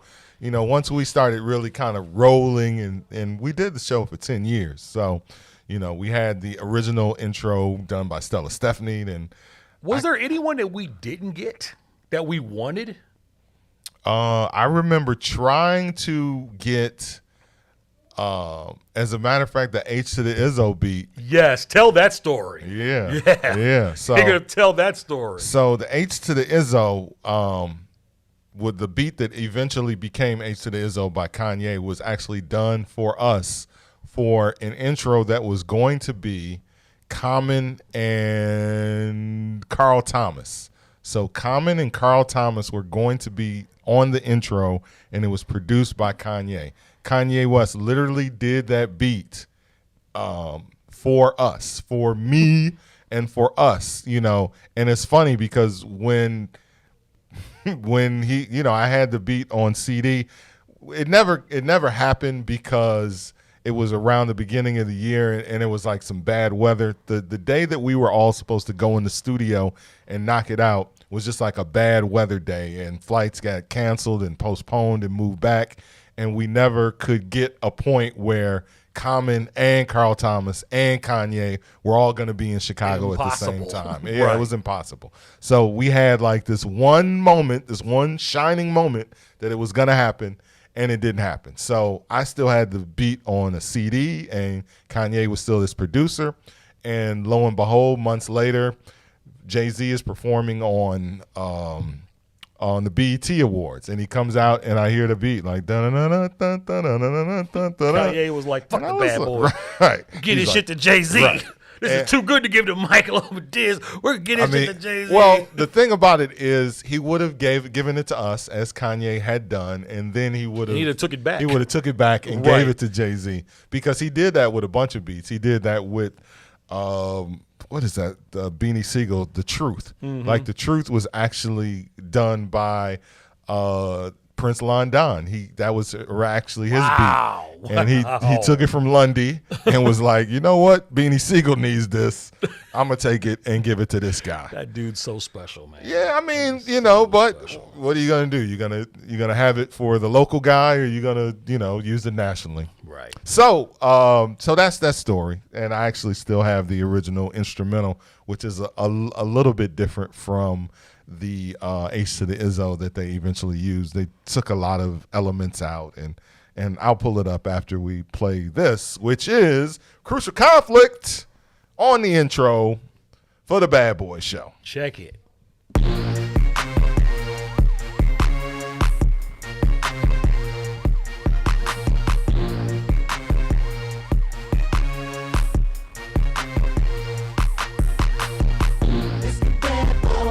Once again, it's the Bad Boys, 16.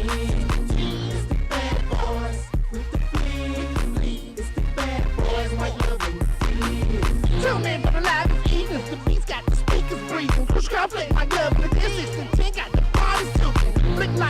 some killers. Let me know you grooving now, baby. 107.5, been keeping it live ever since it was the 80s. Skip all the talking, let's get off into it. Mike Love and Dizz, stay keeping it popping. You know them bad boys like Dizzy is giving y'all the business and it get crucial. Tune in, we in the mix from Chi-Town Airways, number 107.5, dropping me. That's the part. I love Kilo. Y'all, it don't matter where you is. I ain't gotta tell you who run the city, cause you already know. It's the Flick, man. The bad boys, they play them hits. Number one in the streets, now don't forget it. I'm 989, might win them tickets on 107.5. WGCI up in the streets of shop. Midwest, taking over with the Flick 06, that's right. Ooh-wee. Said 06. 06. Wow. 06, man. All right, so we know social media is a monster, as we've been talking about it for the last few days. And when you talk to my man Billy Ray Valentine, you actually put up a post and word got around and Billy Ray contacted you and we made things happen. So with that being said, I have reached out to Crucial Conflict and I have reached out to Twister this week. And I haven't heard back yet, but I know those brothers are busy. So if you see Wild Style on Facebook, he's the one I hit specifically. And I reached out to Twister as well. So maybe they don't see my messages. Maybe I'm just like I'm the bottom of the totem pole someplace. But if you know him or you see him walking around, you tell him that Mike Love and Dizz from Chicagofamous is looking for him. And they can contact us on our Facebook page. Dizz in the search bar, Mike Love in the search bar, Chicagofamous. Let them know that we are looking for them because we are trying to set something up very special for Chicagofamous. Right. So, and sometimes it just takes a little while to get in contact with people. People got stuff to do. And like I said, got lives. Folks are older now. Like I say, we got families now. It's a lot different. Well, we had families back then, but it's a lot different nowadays. It's a different kind of a family situation. Exactly. So I need a minute sometimes. Like, all right, we'll take care of it. Right. And, sometimes we ain't always, calling right back. So, I remember back in the day where, like, somebody could tell me there was a party going on in 2 hours and I was there. Now I need, like, a month. Like I'm having a party. It's going to be October 2nd. I'm like, okay, I'll write that down today so I can make sure that I'm not working the day before or the day after. What do you need me to bring? Okay, I know what to get there because, I don't do that spur of the moment shit no more. It just don't work for me. I got to pass. Just how a month? A month. For me? Hey, I need some time. Yeah, some time. I just don't do spur of the moment shit. Understood. All right. So, public announcement. Shout out to those brothers. Wow. We got the public announcement promo. You got the public announcement promo. Now, I haven't heard that since I heard it. All right, here we go. Everybody. Is Lily on this? I'm not sure. Lily is on it.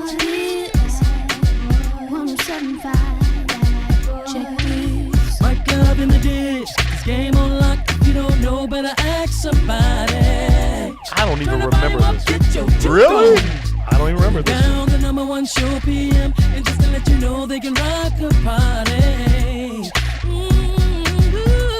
Yeah. Bad boys, never whack, PA, still knocking, don't hold back. Oh my God. Right here, lock. On GCI, Chi-Town, toss it up, don't get a smack. You working Get a smack. on the birthday back, home jam still popping, yeah they fat. Cause the real bad boy, don't hold back, PA. Don't hold back, cause the real bad boy, never whack. You got Never whack. Right here, lock. On GCI, Chi-Town, toss it up, don't get a smack. Cause the real bad boy, don't hold back. Hey. You don't remember that at all? Okay. I don't remember that at all. Okay. So I don't understand how you remember that, yet you don't remember Buck from Psychodrama doing the promo. And that's what I'm saying. Because like Buck from Psychodrama did a promo for our show, and that promo was absolutely my favorite. And I don't have it. That's and why you I don't have remember. I wonder, does Buck have it somewhere? Probably. Let me tell you something about artists. They never have anything. Right. They don't keep shit. I know. No. If you want something that an artist did, you better have it. Because we're DJ, so the DJ has always been the collector. Yes, I'm the pack rat. The pack rat. So that's just the DJ's way, and it comes from digging for records and all of those other things. Artists, nah, they record some shit. I've never hit an artist that had something that we did. Like, hey man, you got that? Like, I've seen artists because what's my man? They did a version of Whoop That Trick for us. From shit, I can't fucking remember his name, but he posts about it from time to time, and I'd be like, you got it? And he's like, no, I ain't got it. Right. But I remember going to his house on the west side to get it. It's Triple Darkness. Triple Darkness.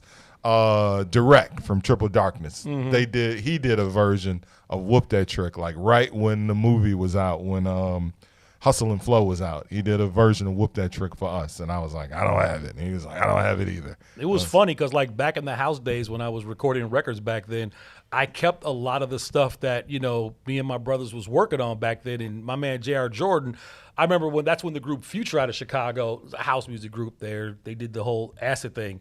They did a house record where they used the public announcement about drug abuse, the I Can Make You Cry for Me. Right, Like, I'll be your only friend. Anyway, so they did a version of I'm Your Only Friend, and then they actually went back and did another version, and J.R. Jordan was actually singing on that version. And I actually had the 4-track, and I probably still have that somewhere. But a lot of those original dance versions from way back in the day, I ended up getting hold of the original reel-to-reels and DATs and stuff like that, cassette tapes back then.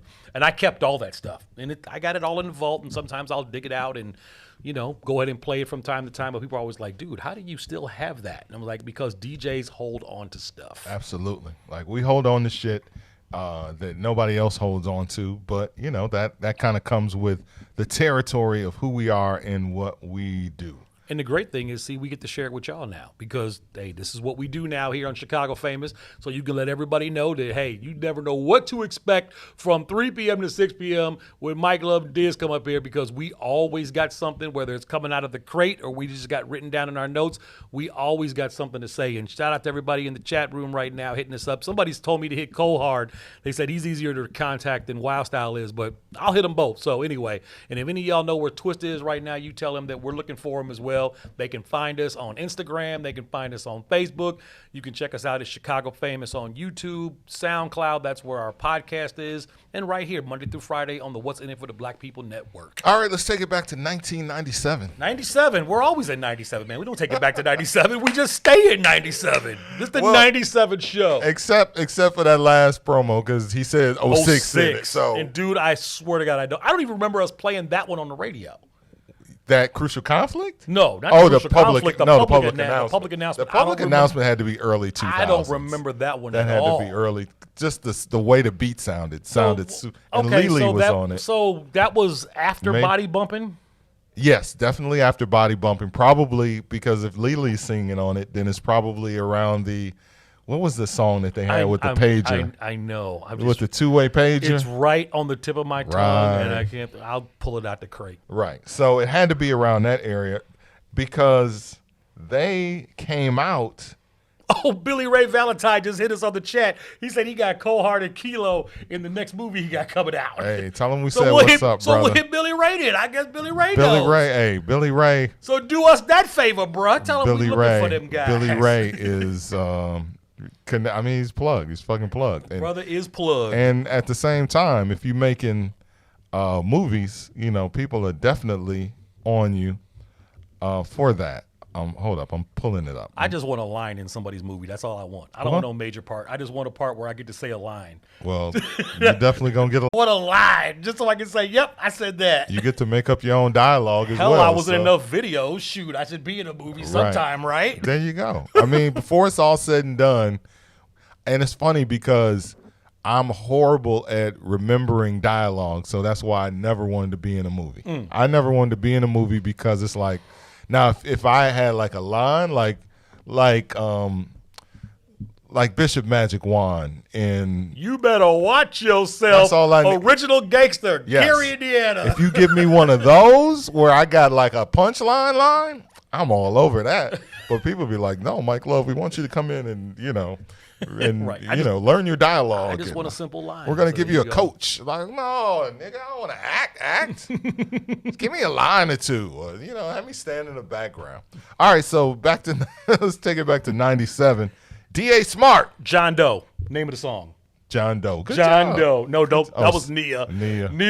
Nia B I having thought our you- back because I didn't know. Right. I was like, I was trying to look it up on Discogs. Forgot about that joint. All right. 97. D.A. Smart did us a promo. Bad boys, y'all. Check it out. Mike Love and Dizz is keeping radio live. They be the OG. This I remember. Right. This is early. It's 97. They be the OG. My name is D.A. Smart, the black T-E-R-R-O-R. From the Robert Taylor pod, representing cause I'm listening in to GCI from 6 to 10, cause the Mike Love and Dizz is tossing it up. The styles know what's up, so shout out, that's played out. Ladies love the 20-second workout. Other stations hate them because they know they can't fade them, so hit them on the flavor page and toss it up. Flavor and say, pager. It's the bad boy hook up at 7 Treyo. I'm the bomb, but the bad boys ignited me so. Mike Love and Dizz is down with D.A. Smart. They be the hold up, baby. They know who they are, and that's the Dizz is keeping radio live. They be the on GCI. Mike Love and Dizz is ripping up the shy. They be the on GCI. D.A. Smart, the Black Terror. Shakita singing. Shakita. With Mike Love and Dizz. The bad boys. GCI 107.5. Peace.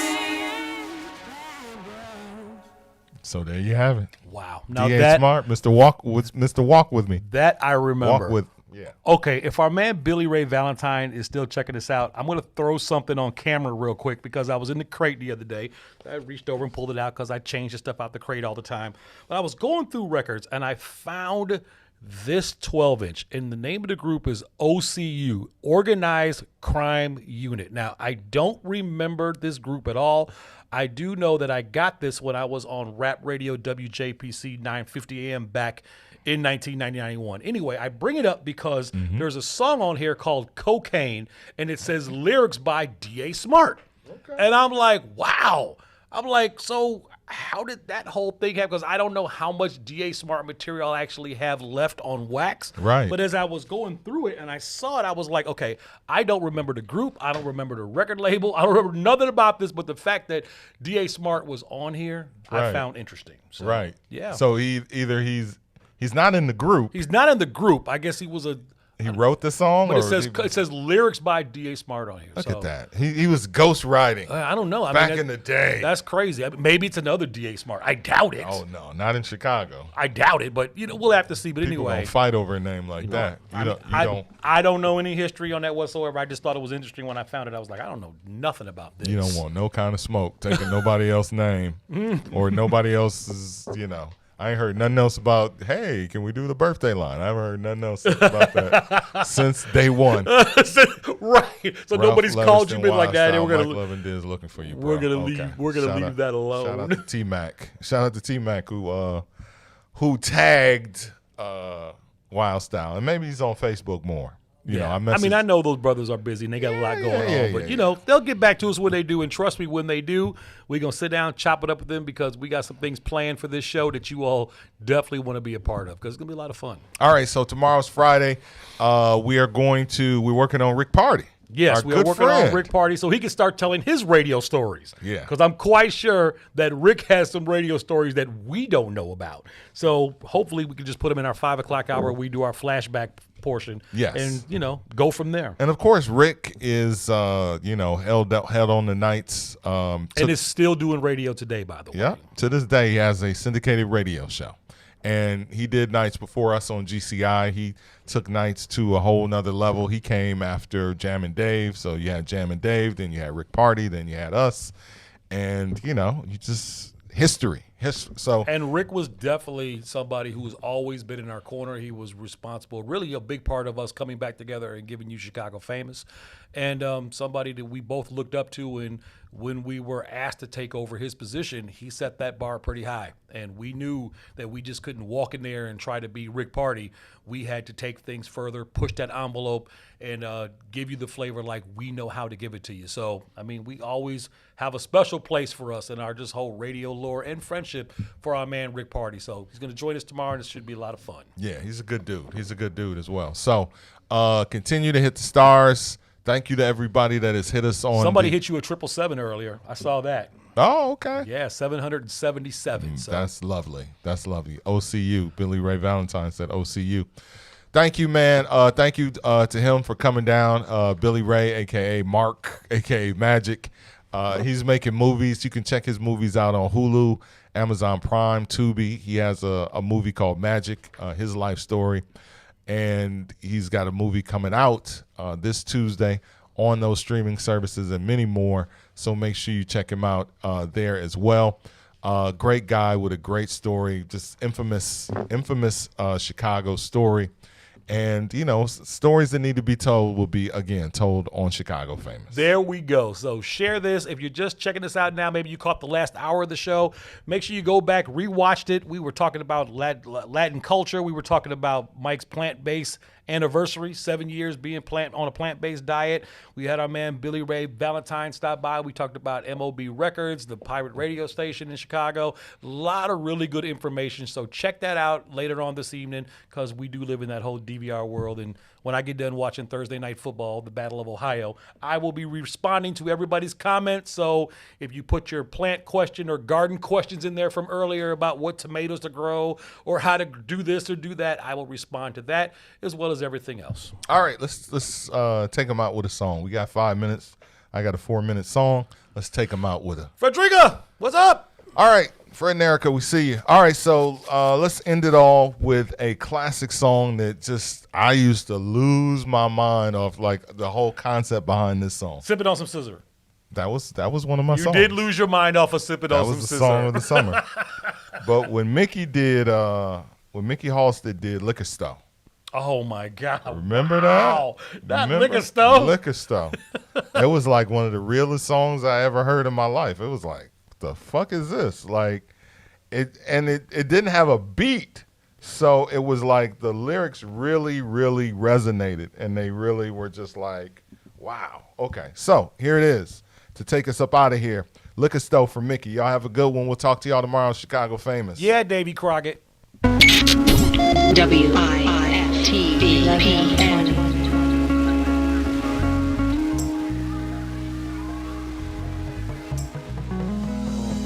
Dope fiends in the doorway, dice game behind the gate, dub on the fade, 20 mo on a 6-8, hype in the reps the game. Chill, bitch, that shit could wait. I know you don't want credit, you want me from the other day. Shorties run up in the stove, Arab on they every move. Last year, he shot a 10-year-old just for stealing juice. Gauge by the counter, 9 behind the register. Hates George Bush guts, but he gotta love America. He's getting money here, ships his bread back home. They give him tax breaks, banks give him easy loans. Lets one nigga work, dude sitting on the crate, making sure his brothers don't take.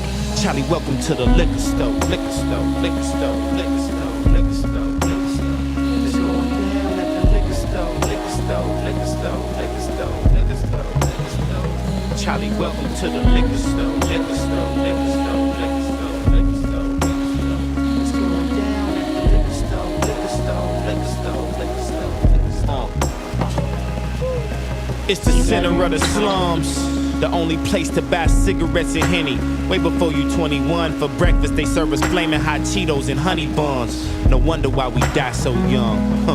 I heard the owner tell the cashier, Assalamu alaikum. If he follow the Quran, why the fuck he sell bacon? Why the milk $5? It's only 3 at the grocery store. Fuck it, give me these black and mild, just pop in these okie dokes. Open my popcorn, pass my change to a shorty. He grabbed a red juice right next to the 40s. Picked up a loose swisher, I smacked it out his hand. Little man, you don't understand. Get the fuck about the liquor store, liquor store, liquor store, liquor store, liquor store.